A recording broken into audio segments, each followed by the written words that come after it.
ವೀಕ್ಷಕರೇ ನಮಸ್ಕಾರ. 10 ಮಕ್ಕಳನ್ನು ಹೆತ್ತು ಕೊಡುತ್ತಾಯೆ ವಿಶೇಷ ಚರ್ಚಾ ಕಾರ್ಯಕ್ರಮ. ಈ ಕಾರ್ಯಕ್ರಮಕ್ಕೆ ಎಲ್ಲರಿಗೂ ಸ್ವಾಗತ.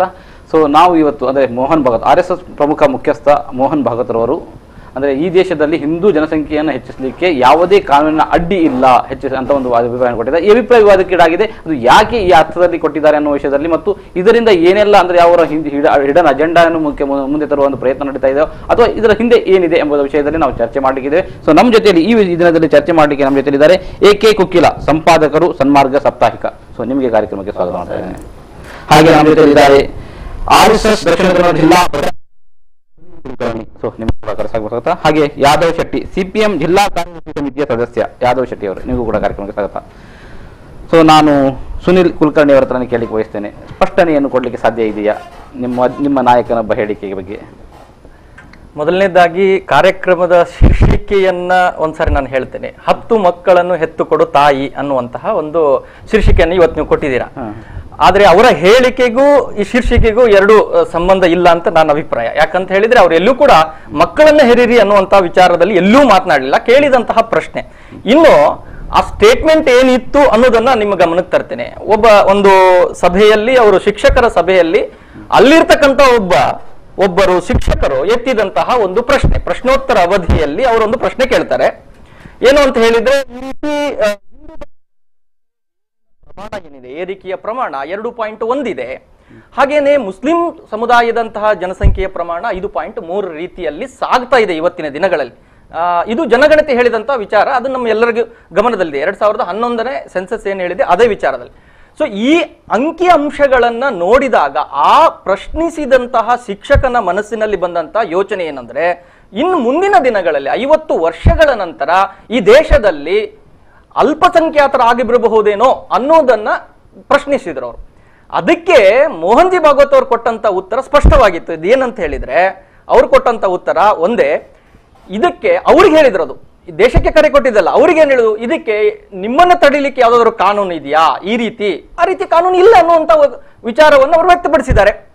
ಇಷ್ಟೇ ಆಗಿರೋದು. ಆದರೆ ಇದನ್ನ ಮೀಡಿಯಾಗಳು ಅರ್ಥ ಮಾಡಿಕೊಂಡಂತಹ ಒಂದು ವಿಪರ್ಯಾಸ ಏನು ಅಂತ ಹೇಳಿದ್ರೆ, ಮಕ್ಕಳನ್ನು ಜಾಸ್ತಿ ಮಾಡೋಕ್ಕೋಸ್ಕರ ಪ್ರಚೋದನೆ ಕೊಟ್ಟರು ಅನ್ನುವಂತ ವಿಚಾರದಲ್ಲಿ ಇವತ್ತು ಮಂಡನೆ ಆಗಿದೆ ಅದು. ಓಕೆ, ಕುಕ್ಕಿಲ್ ಅವರೇ, ಅಂದ್ರೆ ಮೀಡಿಯಾದವರು ಅರ್ಥ ಮಾಡ್ಕೊಳ್ಳಿ ತಪ್ಪಿದ್ದಾರೆ ಅಂತ ಹೇಳಿದ್ರೆ ಮೀಡಿಯಾದವರ ಹತ್ರನೇ ಕೇಳ್ತಾ ಇದ್ದೇನೆ, ನೀವು ತಪ್ಪಿದ್ದಾರೆ ಎಲ್ಲಾದರೂ? ಒಂದನೇದಾಗಿ ಇವರು ಹೇಳಿದ, ಕುಲಕರ್ಣಿ ಅವರು ಹೇಳಿದ ಬೆಳವಣಿಗೆಯ ದರ ಇದೆಯಲ್ಲ, ಹೈಪ್ ಅಂತ ಏನು ಹೇಳಿದರು, ಅದು ಒಂದು 2.5 ಇದೆ, 5.5 ಇದೆ. ಇದು ಯಾವ ಜನಗಣತಿಯಲ್ಲಿ ಹೇಗೆ ಬಂದಿದೆ ಅಂತ ನನಗೆ ಸ್ವಲ್ಪ ಹೇಳಿದರೆ ಆಗ್ಬೋದು. ಯಾಕೆಂತ ಹೇಳಿದರೆ ನನ್ನಲ್ಲಿ ದಾಖಲೆಗಳಿವೆ. ಅದರ ಆಧಾರದಲ್ಲಿ ಹೇಳುವುದಾದರೆ 2011ರ ಜನಗಣತಿ 2015 ಆಗಸ್ಟ್ 24-25 ದಿ ಹಿಂದೂವಿನಲ್ಲಿ ಮುಖಪುಟದಲ್ಲಿ ಬಂದಿತ್ತು. ಅದು ಏನು ಅಂತ ಹೇಳಿದರೆ, ಅಂದರೆ ಒಂದು ಸುಳ್ಳು ಇದೆ. ಅದೇನು ಅಂತ ಹೇಳಿದರೆ, ಮುಸ್ಲಿಮರ ಜನಸಂಖ್ಯೆ ಜಾಸ್ತಿ ಆಗ್ತಾ ಇದೆ, ಹಿಂದೂಗಳ ಜನಸಂಖ್ಯೆ ಕಡಿಮೆ ಆಗ್ತಾ ಇದೆ. ಇಲ್ಲಿ ನೋಡಿ, ಮುಸ್ಲಿಮ್ಸ್ ಪಾಪ್ಯುಲೇಷನ್ ಗ್ರೋತ್ ಸ್ಲೋಸ್, ಇದು ದಿ ಹಿಂದೂ ಪತ್ರಿಕೆ ಮುಖಪುಟದಲ್ಲಿ ಬಂದದ್ದು 2015 ಆಗಸ್ಟ್ 25. ಇವತ್ತಿಗಿಂತ ಒಂದು ದಿನ ಮೊದಲು 1 ವರ್ಷ ಆಯಿತು. ಇದರಲ್ಲಿ ಹೇಳುವ ವಿಚಾರ ಏನು ಅಂತ ಹೇಳಿದರೆ, ಇದು ಎಲ್ಲಿ ಬೇಕಾದರೂ ಸಿಗ್ತದೆ, ಇಂಟರ್ನೆಟ್ಲಿ ಸಿಗ್ತದೆ, ಹಿಂದೂ ಪತ್ರಿಕೆ ಕಚೇರಿಯಲ್ಲಿ ಕೂಡ ಸಿಗುತ್ತೆ.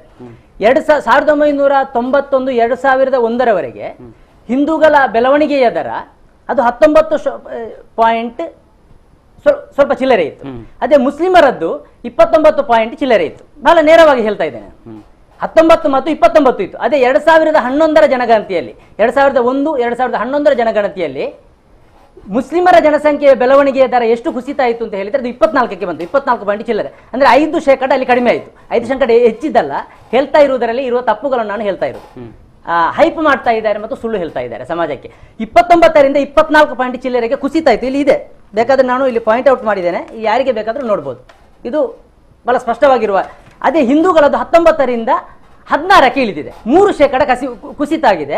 ಮುಸ್ಲಿಮರದ್ದು ಬೆಳವಣಿಗೆ ದರ 5% ಕುಸಿತ ಆಗಿದೆ. ಆದ್ದರಿಂದಲೇ ಹಿಂದೂ ಹಾಕಿದ್ದು ಮುಸ್ಲಿಮ್ಸ್ ಪಾಪ್ಯುಲೇಷನ್ ಗ್ರೋತ್ ಸ್ಲೋಸ್, ಇದು ಸ್ಪಷ್ಟ ಆಗಿರುವಂಥದ್ದು. ನಾನು ಹೇಳ್ತಾ ಇದ್ದೇನೆ, ಇದು ನೀವು ಇನ್ನು 1980ಕ್ಕೆ ಹೋಗಿ ಆಗಿನ ಬೆಳವಣಿಗೆ ದರಕ್ಕಿಂತ ಈಗಿನ ಬೆಳವಣಿಗೆ ದರ ಕಡಿಮೆ ಆಗ್ತಾ ಇದೆ. ಇದು ಪಾಪ್ಯುಲೇಷನ್ ಕಡಿಮೆ ಆಗ್ತಾ ಇರುವುದು ಮುಸ್ಲಿಮರಲ್ಲಿ ಅಥವಾ ಹಿಂದೂಗಳಲ್ಲಿ ಹಿಂದೂಗಳಿಗಿಂತ ಹೆಚ್ಚು ವೇಗವಾಗಿ ಕಡಿಮೆ ಆಗ್ತಾ ಇರುವ ಪಾಪ್ಯುಲೇಷನ್ ಕಡಿಮೆ ಆಗ್ತಾ ಇದೆ. ಇದಕ್ಕಿರುವ ಕಾರಣ ಮೋಹನ್ ಭಾಗವತ್ ಅಲ್ಲ ಅಂತ ನಾನು ಭಾವಿಸ್ತಾ ಇದ್ದೇನೆ. ಮುಸ್ಲಿಮರಲ್ಲಿ ಯಾರಾದರೂ, ನಾನು ಹೇಳ್ತಾ ಇರೋದು, ಮುಸ್ಲಿಮರಲ್ಲಿ ಯಾರಾದರೂ ಡೆಲ್ಲಿಯವರು ಇಮಾಮರು ಕುಳಿತು ಮುಸ್ಲಿಮರೆಲ್ಲ ಎಲ್ಲ 10 ಮಕ್ಕಳು ಮಾಡಿ ಅಂತ ಹೇಳಿದ್ದರಿಂದ ಜನಸಂಖ್ಯೆ ಜಾಸ್ತಿ ಆದದ್ದಲ್ಲ, ಅಥವಾ 2011ರಲ್ಲಿ ಯಾರಾದರೂ ಮುಸ್ಲಿಮರ ಧರ್ಮವರು ಕರೆಗೊಟ್ಟು 5% ಕಡಿಮೆ ಆದದ್ದು ಅಲ್ಲ. ಅದು ಒಂದು ಚಕ್ರ ಅಂತ ನಾನು ಭಾವಿಸ್ತೇನೆ. ಪ್ರಾಕೃತಿಕವಾಗಿ ಜನಸಂಖ್ಯೆ ಅನ್ನೋದು ಪ್ರಾಕೃತಿಕವಾಗಿ ಏರಿಳಿತ ಆಗ್ತಾ ಇರುವಂತಹ ಒಂದು ವಸ್ತು. ಅದನ್ನು ಬೆದರಿಕೆ ಮಾಡುವಂತ ಒಂದು ಕೆಲಸ ನಡೀತಾ ಇದೆ. ಅದರ ಭಾರತದೇ ಒಂದು ಸಂವಿಧಾನ ಇದೆ.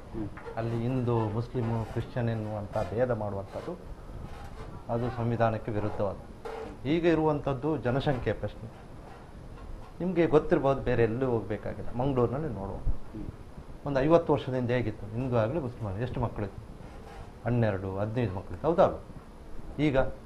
ಈಗ ಹಿಂದೂಗಳಲ್ಲಾಗಲಿ ಮುಸ್ಲಿಮರಲ್ಲಿ ಕಡಿಮೆ 1, 2 ತಪ್ಪಿದರೆ 3 ಆಗಿದೆ. ಯಾಕೆ ಆಗ್ತದೆ? ಸಾಮಾಜಿಕ ಪರಿಸ್ಥಿತಿಯಲ್ಲಿ ಬಡತನ, ತಿಳುವಳಿಕೆ ಕೊರತೆ ಇರಿದ್ರೆ ಆವತ್ತು ಆ ಸಂದರ್ಭ ಇತ್ತು. ಇವತ್ತು ಆ ರೀತಿ ಇಲ್ಲ, ಕಡಿಮೆ ಆಗ್ತದೆ ಎರಡು ಕಡೆಯಲ್ಲಿ. ಮತ್ತು ಈ ಜನಸಂಖ್ಯೆಯಲ್ಲಿ ಹೆಚ್ಚು ಆಗುವುದರಲ್ಲಿ ಯಾವುದೇ ಸಮುದಾಯ ಅವರಲ್ಲಿರುವ ಬಡತನ, ದಾರಿದ್ರ್ಯ, ಬೇರೆ ಬೇರೆ ಕಾರಣದಿಂದ ಅದು ಹೆಚ್ಚಾಗಿದೆ ಅನ್ನುವಂಥದ್ದು ಸತ್ಯ. ಇಲ್ಲಿ ನಾನು ಹೇಳುವಂಥದ್ದು ಭಾಗವತ್ ಒಂದು ಮಾತು ಹೇಳ್ತಾರೆ, ಅದು ಬೇರೆ ಬೇರೆ ರೀತಿಯಲ್ಲಿ ಇಡೀ ಸಮುದಾಯವನ್ನು ಎತ್ತಿ ಕಟ್ಟುವಂಥ ಹೇಳಿಕೆ. ಯಾಕೆ ಅಂತ ಹೇಳಿದ್ರೆ, ಒಂದು ಉದಾಹರಣೆ ಕೊಡೋಣ. ನಾಳೆ ಅದನ್ನು ಅಲ್ಲ ಅಂತ ಹೇಳ್ಬೋದು, ಇವರು ಅಂಕಿ ಸಂಖ್ಯೆ ಕರೆಕ್ಟ್ ಕೊಟ್ಟರೆ ಅಲ್ಲ ಅಂತ ಹೇಳ್ಬೋದು. ಭಾಗವತ್ ಬಿಹಾರ ಚುನಾವಣೆಯಲ್ಲಿ ಏನು ಹೇಳಿದ್ರು? ಮೀಸಲಾತಿ ಬೇಡ ಅಂತ ಹೇಳಿದ್ರು. ಮತ್ತೇನು ಹೇಳಿದ್ರು ಅಂದರೆ, ಸತ್ಯ ಹೇಳಿದಾಗ ಅದನ್ನು ತಿರುಗಿಸಿ ಹೇಳ್ತಾರೆ. ಇದು RSSನಲ್ಲಿ ಒಂದಲ್ಲ ಎರಡಲ್ಲ ಸಾವಿರಾರು ಸುಳ್ಳುಗಳನ್ನು ಹೇಳುತ್ತಾರೆ, ಮತ್ತೆ ಅದನ್ನು ತಿರುಗಿ ಹೇಳ್ತಾರೆ. ಸುಳ್ಳಿನ ಕಂತೆ RSSನ ವಿಧಾನ ಮತ್ತು ಸಂಘ ಪರಿವಾರದ ವಿಧಾನ. ಅದಕ್ಕೆ ನಾನು ಒಂದಲ್ಲ ಸಾವಿರಾರು ಉದಾಹರಣೆ ಕೊಡ್ತೇನೆ. ಒಂದು ಇವರು ಹೇಳಿದಂತ ವಿಚಾರ ಮತ್ತು ಇವರು ಎರಡಕ್ಕೂ ಒಂದು ಉತ್ತರ ಇದೆ. ಇದನ್ನ RSS ಎಲ್ಲೂ ಕೂಡ ಮುಸಲ್ಮಾನ್ ಜನಸಂಖ್ಯೆ ಜಾಸ್ತಿ ಆಗುತ್ತಂತ ಆ ಪ್ರಶ್ನೆಯಲ್ಲಿ ಎಲ್ಲೂ ಉತ್ತರ ಹೇಳಲಿಲ್ಲ. ಮೊದಲನೇ ಉತ್ತರ ಈಗ ನೀವು ಹೇಳಿದ್ರಿ, ಈಗ ಏನು ಮುಸಲ್ಮಾನ್ ಜನಸಂಖ್ಯೆ ಗ್ರೋತ್ ಅವ್ರು ಕೇಳಿದಂತ ಪ್ರಶ್ನೆ ಅದು. ಅವ್ರು ಏನ್ ಕೇಳಿದಾರೆ ಆ ಪ್ರಶ್ನೆಯನ್ನು ಎತ್ತಿದ್ದಾರೆ ಅವರು. ನಾನು ಹೇಳಿದ್ದಲ್ಲ ಇದು. ಶಿಕ್ಷಕ ಕೇಳಿದಂತ ಪ್ರಶ್ನೆ ಏನಿತ್ತು ಅನ್ನೋದನ್ನ ನಾನು ಹೇಳಿದಲ್ಲ. ಹಾಗೇನೆ ಸಂಘದ ಪ್ರಮುಖರು ಹೇಳಿಲ್ಲ ಅಲ್ಲಿ ಎಷ್ಟು ಪ್ರಮಾಣದಲ್ಲಿ ಇರುತ್ತೆ ಅಂತ ಅವ್ರೇನು ಹೇಳಿಲ್ಲ. ಅವ್ರು ಹೇಳಿದ ವಿಚಾರ ಇಷ್ಟೇ, ಕಾನೂನೇನಿಲ್ಲ ಅಂತ ಅನ್ನೋದನ್ನ ಮಾತ್ರ ಉತ್ತರ ಕೊಟ್ಟು ಅಷ್ಟಕ್ಕೆ ಸೀಮಿತ ಮಾಡೋಣ, ಬೇರೆ ಏನು ಹೇಳಿಲ್ಲ ಅದರಲ್ಲಿ. ನಾವು ಹೇಳ್ಕೊಂಡಿದ್ವಿ ಅವನು ಕೇಳಿದ ಪ್ರಶ್ನೆ, ಅವರು ಕೇಳಿದ ಪ್ರಶ್ನೆ ಇಷ್ಟು ಪ್ರಮಾಣದಲ್ಲಿ ಏರ್ತಿದೆ, ಅವರಿಗೆ ಆತಂಕ, ಅವರಿಗೆ ಭಯ. ಯಾರು ಕೇಳಿದವರಿಗೆ, ಸಂಘಕ್ಕೆ ಅಥವಾ ಸಮುದಾಯಕ್ಕೆ ಅಥವಾ ಇವರಿಗೆ ಏನು ಭಯ ಇಲ್ಲ ಇದರಲ್ಲಿ. ಈಗ ನೀವೇನ್ ಹೇಳ್ತಾ ಇದ್ದೀರಲ್ಲ ಅದೇ ಮಾತನ್ನ ಅಲ್ಲಿಯೂ ಕೂಡ ಹೇಳಬಹುದಿತ್ತು. ಕ್ಲಾರಿಫೈ ಅವ್ರಿಗೆ ಎಷ್ಟು ಕೊಡಬೇಕು ಅಷ್ಟನ್ನು ಕೊಟ್ಟಿದ್ದಾರೆ ಅವರು. ಅಲ್ಲ, ಕ್ಲಾರಿಫೈ ಮಾಡ್ಲಿಕ್ಕೆ ನೋಡಿ ಒಂದು ನಿಮಿಷ. ಅಲ್ಲಿ ಹೇಳಿದಂತ ಇದು ಒಂದನ್ನೇ ಮಾತ್ರ ಎತ್ಕೊಂಡಿದ್ರೆ ಯಾಕೆ? ತುಂಬಾ ವಿಚಾರಗಳನ್ನು ಮಾತಾಡಿದ್ರೆ ಎಲ್ಲಿ ಚರ್ಚೆಗೆ ಬಂತ ಅದು? ಅದೇ ಯಾವುದು ಸಮಸ್ಯೆ ಆಗ್ತದೆ, ಅದು ಮಾತ್ರ ಚರ್ಚೆಗೆ ಬರ್ತದೆ. ನಾನು ಹೇಳ್ತೇನೆ ಎಲ್ಲವೂ ಚರ್ಚೆಗೆ ಬರೋದಿಲ್ಲ. ಸೇಮ್ ಪಾಯಿಂಟ್ ಅಲ್ಲಿ ನಾನು ಹೇಳ್ತಾ ಇರೋದು. ಆ ರೀತಿ ಯಾವುದು ಸರಿಯಾಗಿ ಅರ್ಥ ಆಗಿಲ್ಲ ಅದು ಚರ್ಚೆಗೆ ತಗೊಂಡಿದ್ದೀರಿ. ಅರ್ಥ ಆಗಿದ್ದು ತಪ್ಪಾಗಿದೆ ಪ್ರಯತ್ನ ನೀವು ಮಾಡಿ ಅಂತ ನಾವು ಅದನ್ನೇ ಹೇಳಿರೋದು, ಅದನ್ನೇ ಹೇಳ್ತಾ ಇರೋದು. ನಾನು ಹೇಳ್ತಾ ಇರೋದು ಅಲ್ಲಿ ಕೇವಲ ಮೋಹನ್ಜಿ ಭಾಗವತ್ ಅವ್ರು ಹೇಳಿದ ಏನು ಉತ್ತರ ಇತ್ತು ಅದನ್ನ ಮಾತ್ರ ನೀವು ಅರ್ಥ ಮಾಡ್ಕೊಂಡ್ರೆ ಸಾಕು. ಅಲ್ಲೇನ್ ಹೇಳಿದ್ದಾರೆ, ಯಾವುದೇ ಕಾನೂನು ಅಡ್ಡಿ ಮಾಡ್ಲೇ ಇಲ್ಲಲ್ಲ, ಇವರಿಗೂ ಮಾಡ್ಲಿಲ್ಲ, ಯಾರಿಗೂ ಮಾಡ್ಲಿಲ್ಲ. ಈ ದೇಶದಲ್ಲಿ ಈ ರೀತಿ ಯಾವುದೋ ಕಾನೂನು ಅಡ್ಡಿ ಮಾಡ್ಲೇ ಇಲ್ಲ ಜನಸಂಖ್ಯೆ ವಿಷಯದಲ್ಲಿ. ಮತ್ತೆ ಏರುಪೇರು ಇಷ್ಟು ಪ್ರಮಾಣದಲ್ಲಿ ಇವ್ರದಾಗಿದೆ ಎಲ್ಲೂ ಹೇಳಿಲ್ಲ. ಇನ್ನೊಂದು ಇವ್ರು ಹೇಳಿದ್ರು ಸುಳ್ಳಿನ ಕಂತೆ ಅನ್ನುವಂತಹದ್ದು. ಏನ್ ಸುಳ್ಳಿನ ಕಂತೆ? ಎಲ್ಲಿ ಸುಳ್ಳಿನ ಕಂತೆ? ಈಗ ಮಹಾತ್ಮ ಗಾಂಧಿನ ಹತ್ಯೆ ಮಾಡಿದ್ರು ಅಂತ ಹೇಳ್ತಾರೆ, ಎಲ್ಲಿ? ಇವತ್ತು ನೋಡಿ ಅದ್ ನಾನು ಹಾಗೆ ಹೇಳಿಲ್ಲ ಅಂತ ಹೇಳ್ತಾರೆ. ಸೊ ಈ ವಿಚಾರದಲ್ಲಿ ನಾನು ಸುಳ್ಳಿನ ಕಂತೆ ಅನ್ನುವಂಥದ್ದು ಅವರು ಅರ್ಥ ಮಾಡಿಕೊಂಡದ್ದಿರ್ಬೋದು. ಆದ್ರೆ ಸಂಘದಲ್ಲಿರೋರಿಗೆ ಗೊತ್ತಿದೆ ಸಂಘ ಏನು ಅನ್ನುವಂಥದ್ದು ಅವ್ರಿಗೆ ಗೊತ್ತಿದೆ. ಸಮಾಜದಲ್ಲಿ ಸುಳ್ಳಿನ ಕಂತೆ ಅಂತ ಹೇಳಿದ್ರೆ 90 ವರ್ಷಗಳ ದಾಟಿ ಮುಂದೆ ಹೋಗ್ತಾ ಇದೆ ಸಂಘ. ಸುಳ್ಳಿನ ಕಂತೆ ಅಂತ ಹೇಳಿಬಿಟ್ರೆ ಸಂಘವನ್ನು ಅವತ್ತೇ ಮುಗಿಸ್ಬಿಡ್ತಿದ್ರು, ಸಮಾಜ ಒಪ್ಕೊಳ್ಳುವಂತ ಸ್ಥಿತಿಯಲ್ಲೇ ಇರ್ತಿರ್ಲಿಲ್ಲ. ಆದ್ರೆ ಇವತ್ತು ಕೂಡ ಯುವ ಜನತೆ ಒಪ್ಕೊಂಡು ಸಂಘ ಮುಂದೆ ಹೋಗ್ತಾ ಇದೆ ಅಂದ್ರೆ ಅರ್ಥ ಅದನ್ನ ಸರಿಯಾಗಿ ಒಪ್ಕೊಂಡಿದ್ದಾರೆ, ಸಮಾಜಕ್ಕೆ ಒಳ್ಳೆ ರೀತಿಯಲ್ಲಿ ಕೊಡ್ತಾ ಇದೆ ಅಂತ ಅರ್ಥ ಅಲ್ವಾ? ಸೊ ಈ ವಿಚಾರದಲ್ಲಿ ಸುಳ್ಳಿನ ಕಂತೆ ಅನ್ನುವಂತಹದ್ದು ಯಾವ ಅರ್ಥದಲ್ಲಿ ಅವರು ಹೇಳಿದ್ರೋ ಗೊತ್ತಿಲ್ಲ, ಅಂತ ಸುಳ್ಳಿನ ಕತ್ತೆ ಅಂತ ಹೇಳಲಿಕ್ಕೆ ಯಾವ ಅರ್ಥದಲ್ಲಿ ಅವರು ಹೇಳಿರ್ಬೋದು ಅಂತ ನೀವು ಹೇಳ್ತೀರಾ? ಒಂದೇ ರೀತಿ ಹೋಗ್ಲಿ, ಯಾಕಂದ್ರೆ 3 ಮಂದಿ ಕೂಡ ಮಾತಾಡೋದು. RSS ನ ಬಗ್ಗೆ ಅವರ ವಿಚಾರಧಾರೆ ಏನಿದೆಯೋ ಅದು ಅವರೊಬ್ಬರ ವಿಚಾರಧಾರೆ ಅಲ್ಲ. ನೀವು ಸಾರ್ವಜನಿಕವಾಗಿ ಯಾರೆಲ್ಲ ಈ ಸಾರ್ವಜನಿಕ ಒಂದು ಜನಮತಗಳನ್ನ ಎನಿಸಿದ್ರು ಕೂಡ RSS ಈ ದೇಶದಲ್ಲಿ ಬೆಳೆದು ಬಂದ ಆ ಬಗ್ಗೆ ಚರ್ಚೆ ನಡೆಸಿದರೆ ಬಹುಶಃ ಆ ಸುಳ್ಳಿನ ಕಂತೆಗೆ ಧಾರಾಳ ಪುರಾವೆಗಳು ಸಿಗ್ತವೆ. ಒಂದೇನಲ್ಲ, ನಾನು ಹೇಳ್ತದೆ RSS ಮಾತ್ರ ಅಲ್ಲ, ಅದರಿಂದ ಸಂಘ ಪರಿವಾರದ ಒಂದು ನೇತೃತ್ವ ಸ್ಥಾನದಲ್ಲಿ ಅದಿರುವುದು. ಅದರಿಂದ ಬೆಳೆದಂಥ ದೊಡ್ಡದೊಂದು ವರ್ಗ ಈ ದೇಶದಲ್ಲಿ ಬೇರೆ ಬೇರೆ ರಾಜಕೀಯ ಸ್ಥಾನಗಳಲ್ಲಿ ಬೇರೆ ಬೇರೆ ಕಡೆ ಇದೆ. RSS ಇವತ್ತು ಇವರು ಹೇಳಿದ್ರು ಹಾಗೆ ಹೇಳಿಲ್ಲ ಅಂತ. RSS ಹಾಗೆ ಹೇಳಿದೆ ಅಂತ ಹೇಳುವುದಕ್ಕಿರುವ ಕಾರಣ ಏನು ಅಂತ ಹೇಳಿ, RSS ಈ ಮೊದಲು ಹೇಳಿದೆ, ನೂರಾರು ಬಾರಿ ಹೇಳಿದೆ. ಮುಸ್ಲಿಮರ ಜನಸಂಖ್ಯೆ ಹೆಚ್ಚಾಗ್ತಾ ಇದೆ, ಈ ದೇಶದಲ್ಲಿ ಮುಸ್ಲಿಮರು ಬಹುಸಂಖ್ಯಾತರಾಗ್ತಾ ಇದ್ದಾರೆ, ಹಿಂದೂಗಳ ಜನಸಂಖ್ಯೆ ಕುಸಿತಾ ಇದೆ. ಹೀಗೆ ಕೊಡುವುದಕ್ಕೆ ಇರುವ ಪುರಾವೆ ಯಾವುದು ಗೊತ್ತಲ್ಲ, ಇವರು ಈಗ ಕೊಟ್ಟದ್ದು 5% ಹೆಚ್ಚಾಗ್ತಾ ಇದೆ ಅಂತ. ನಾನು ನಿಜವಾಗಿ ಕೊಟ್ಟಿದ್ದಲ್ಲ, 5% ನೋಡಿ, ಮತ್ತೆ wrong ಮಾಡ್ಬೇಡಿ. ಅಲ್ಲ, ನೀವು ನಾವು ಕೊಟ್ಟಿದ್ದಲ್ಲ. ಕೊಟ್ಟಿದ್ದಲ್ಲ. ಐ- 5% ಕಡಿಮೆ ಆಗ್ತಾ ಇದೆ. ನಾನು ಕೇಳಿದ್ದಲ್ಲ. ನಾನು ಹೇಳ್ತಾ ಅಲ್ಲ, ಇರೋದು. ನೀವು ಅಂತ ಹೇಳಿದ್ರೆ ಒಂದು ವೇಳೆ ನಿಮ್ಮ ಸಂಘದವರು ಕೊಟ್ಟಿದ್ದಾರೆ, ಪ್ರಮುಖರು ಕೊಟ್ಟಿದ್ದಾರೆ ಅಂತ ಹೇಳಿದ್ರೆ ಅದರ ಪ್ರತಿನಿಧಿಯಾಗಿ ನೀವು ಕೊಟ್ಟಿದ್ದಾರೆ. ನಿಮ್ಮ ಇಡೀ ಅವರು ಅಂಕಿ ಸಂಖ್ಯೆಗಳನ್ನು ಎಲ್ಲಿ ಅಂಕಿ ಹೇಳಿದ್ರು? ಸಂಖ್ಯೆ ಎಲ್ಲಿ ಹೇಳಿದ್ರು? ಇದು ನಾನು ಹೇಳ್ತಾ ಇರೋದು ಇಂಥ ಸುಳ್ಳುಗಳು. ನಾನು ಹೇಳ್ತಾ ಇರೋದು ಈ 5% ಸುಳ್ಳು. ನಿಜವಾಗಿ ಅಲ್ಲಿ ಅವರು ಪ್ರಮುಖರಾಗಿ ಅದನ್ನು ಕ್ಲಿಯರ್ ಮಾಡಬಹುದು. 5% ಹೆಚ್ಚಾದದ್ದಲ್ಲ, 5% ಕಡಿಮೆ ಆದದ್ದು. ಹಿಂದೂಗಳಲ್ಲಿ 3% ಕಡಿಮೆ ಆಗುವಾಗ ಮುಸ್ಲಿಮರಲ್ಲಿ 5% ಕಡಿಮೆ ಆಯಿತು. ಬಹಳ ಸ್ಪಷ್ಟ ಆಗಬಹುದು. 2050 ಮುಸ್ಲಿಮರು ಬಹುಸಂಖ್ಯಾತರಾಗ್ತಾರೆ ಅಂತ ಹೇಳುವ ಭಯ ಹೊರಟು ಹೋಗುತ್ತೆ, ಸಮಾಜಕ್ಕೆ ಒಳ್ಳೆಯ ಒಂದು ಸಂದೇಶ ಕೊಡುತ್ತೆ. ಆದ್ರೆ ಅದನ್ನು ಕೊಡುವುದಿಲ್ಲ. ಯಾಕೆಂತ ಹೇಳಿದ್ರೆ, ನೀವು ನೋಡಿ, ಅವರು ಮೀಸಲಾತಿ ವಿಚಾರ ಎತ್ತಿದ್ರು, ನಾನು ಅದನ್ನು ಹೇಳಬೇಕು ಅಂತ ಗ್ರಹಿಸಿದೆ. ಯಾಕೆಂತ ಹೇಳಿದ್ರೆ, ಮೀಸಲಾತಿಯ ವಿಚಾರ ಎತ್ತಿದಾಗ ಅವ್ರು ಹೇಳಿದ್ರು, ನಾನು ಆ ಬಳಿಕ ಅದನ್ನು ತಿರುಗಿಸಿದ್ರು, ಬಿಹಾರದಲ್ಲಿ ಹಿನ್ನಡೆ ಆಯಿತು. ನಾನು ಹೇಳ್ತಾ ಇರೋದಾಗಲ್ಲ, ಇದು RSSನ ಒಂದು ಸಿದ್ಧಾಂತ ಇದೆ. ಅದು ಏನು ಅಂತ ಹೇಳಿದ್ರೆ, ಅದು ಬ್ರಾಹ್ಮಣಿಕಲ್ ಹಿನ್ನೆಲೆಯಲ್ಲಿರುವ ಒಂದು ಸಿದ್ಧಾಂತ. ನಾನು ಕ್ರಿಟಿಸೈಸ್ ಮಾಡುವುದು ಅಂತ ನೀವು ಗ್ರಹಿಸಬೇಡಿ. ನಾನು ಅಧ್ಯಯನ ಮಾಡಿದ ಪ್ರಕಾರ ಅದು ಆ ಸ್ವರೂಪದಲ್ಲಿ ಬಂದಂತ ಇದು. ನೀವು ಇವತ್ತು ಲೀಕ್ ಆದಂತ ಒಂದು ಜನಸಂಖ್ಯಾ ವರದಿಯನ್ನು ನೋಡಿ. ಈ ರಾಜ್ಯದಲ್ಲಿ 4 ಕೋಟಿ ಅಹಿಂದ ವರ್ಗ ಇದೆ. ಅಹಿಂದ ಅಂತ ಹೇಳಿದ್ರೆ ಹಿಂದುಳಿದ ವರ್ಗವರು, ದಲಿತರು, ಮುಸ್ಲಿಮರು. ಅದೇ ಬ್ರಾಹ್ಮಣರು ಇರುವುದು 17 ಲಕ್ಷ. ಇವತ್ತು ಬ್ರಾಹ್ಮಣರ ದೊಡ್ಡ ಸಮಸ್ಯೆ ಏನು ಅಂತ ಹೇಳಿದ್ರೆ, ಅವರಲ್ಲಿ ಜನಸಂಖ್ಯೆ ಬಹಳ ದೊಡ್ಡ ನಿಲ್ ಆಗ್ತಾ ಇದೆ. ಕರೆ ಸ್ವೀಕರಿಸೋಣ. ನಮಸ್ತೆ. ಹಲೋ ಹಲೋ ಹಲೋ ಹಲೋ, ನಮಸ್ತೆ ಸರ್, ಯಾರು ಹೇಳಿ? ನಾನು ಬೆಳ್ತಂಗಡಿಯಿಂದ ಶೇಖರ್ ಎಲ್ಲ ಅಂತ. ಹೋಗಿ ಹೇಳಿ. ಪ್ರಶ್ನೆ ಇರುವಂತದ್ದು ಸುನಿಲ್ ಕುಲಕರ್ಣಿ ಅವರಿಗೆ. ಹಾ, ಹೇಳಿ. ನೋಡಿ, ಅವರ ನಾಯಕ ಮೋಹನ್ ಭಾಗವತರ್ ಅವರು ಹಿಂದೂ ಹೆಣ್ಮಕ್ಳು 10 ಮಕ್ಕಳನ್ನು ಇರಬೇಕು ಅನ್ನುವ ಯಾವುದೇ ಕಾನೂನು ಇಲ್ಲ ಅಂತ ಮಾತಾಡ್ತಾ ಇದ್ರು ಮೊನ್ನೆ. ನನ್ನ ಪ್ರಶ್ನೆ ಇರುವಂತದ್ದು, RSS ನವರು ಮೊದಲು ಹೇಳುವಂತದ್ದು ಅವರ ಕಾರ್ಯಕರ್ತೆಗೆ ನೀವು ಮದುವೆ ಆಗ್ಬಾರ್ದಂತ. ಅಂತ ಇದ್ರಲ್ಲಿ ಅವ್ರು ಯಾರಿಗೆ ಬುದ್ಧಿ ಹೇಳುವಂತದ್ದು ಅನ್ನುವಂಥದ್ದು ನನ್ನ ಪ್ರಶ್ನೆ ಇರುವಂತದ್ದು. ಒಂದು ಮೊದಲು ಮೋಹನ್ ಭಾಗವತ್ ಮೊದಲು ಮದುವೆ ಆಗಿ ಅವರ ಹೆಂಡತಿ 10 ಮಕ್ಕಳನ್ನು ಇರಬೇಕು. ನಂತರ ಅವರ ಸಮಾಜಕ್ಕೆ, ಹಿಂದೂ ಸಮಾಜಕ್ಕೆ ಬುದ್ಧಿ ಹೇಳಬೇಕು.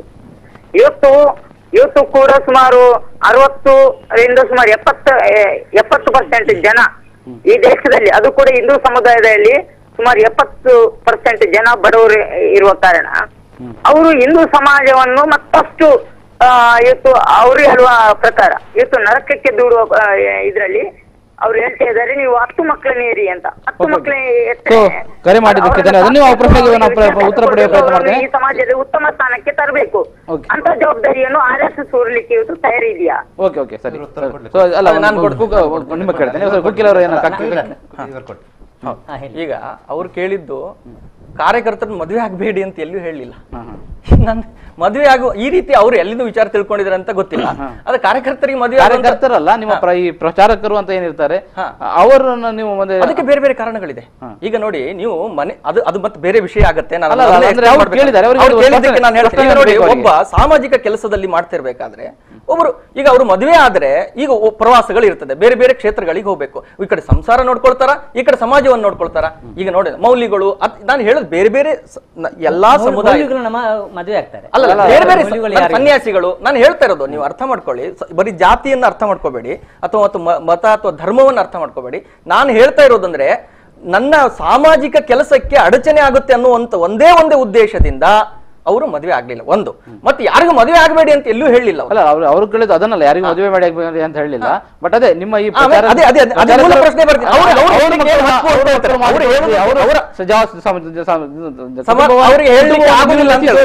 ನೋಡಿ, ಅವರ ಚಿಂತನೆಯನ್ನ ಅರ್ಥ ಮಾಡ್ಕೊಳ್ಬೇಕು. ಅದರಲ್ಲಿ ವಿಫಲ ಆಗ್ತೇವೆ ನಾವು. ಅವರ ಚಿಂತನೆ ಏನಂತ ಹೇಳಿದ್ರೆ, ಒಂದು ಸಮುದಾಯ ನಶಿಸಿ ಹೋಗುತ್ತೆ ಅಂತ ಆದ್ರೆ ಅದನ್ನ ಮದುವೆ ಆದವರು ಮಾತ್ರ ಹೇಳಬೇಕು, ಮದುವೆ ಆಗದವರು ಮಾತ್ರ ಹೇಳಬೇಕು ಅಂತ ಬರುವುದಿಲ್ಲ. ಈಗ ಒಂದು ಹಿಂದೂ ಸಮುದಾಯ ಅಂತಿದೆ, ಇನ್ನೂ 25 ವರ್ಷ, ಇನ್ನೊಂದು 50 ವರ್ಷ ಈ ದೇಶದಲ್ಲೇ ಇಲ್ಲ ಅಂತ ಅದು ಆಗುತ್ತೆ ಅಂತ ಆದ್ರೆ ಅದರ ಬಗ್ಗೆ ಅವರು ಅದನ್ನ ವ್ಯಕ್ತಪಡಿಸುವುದು ತಪ್ಪಾಗಿದ್ರೆ.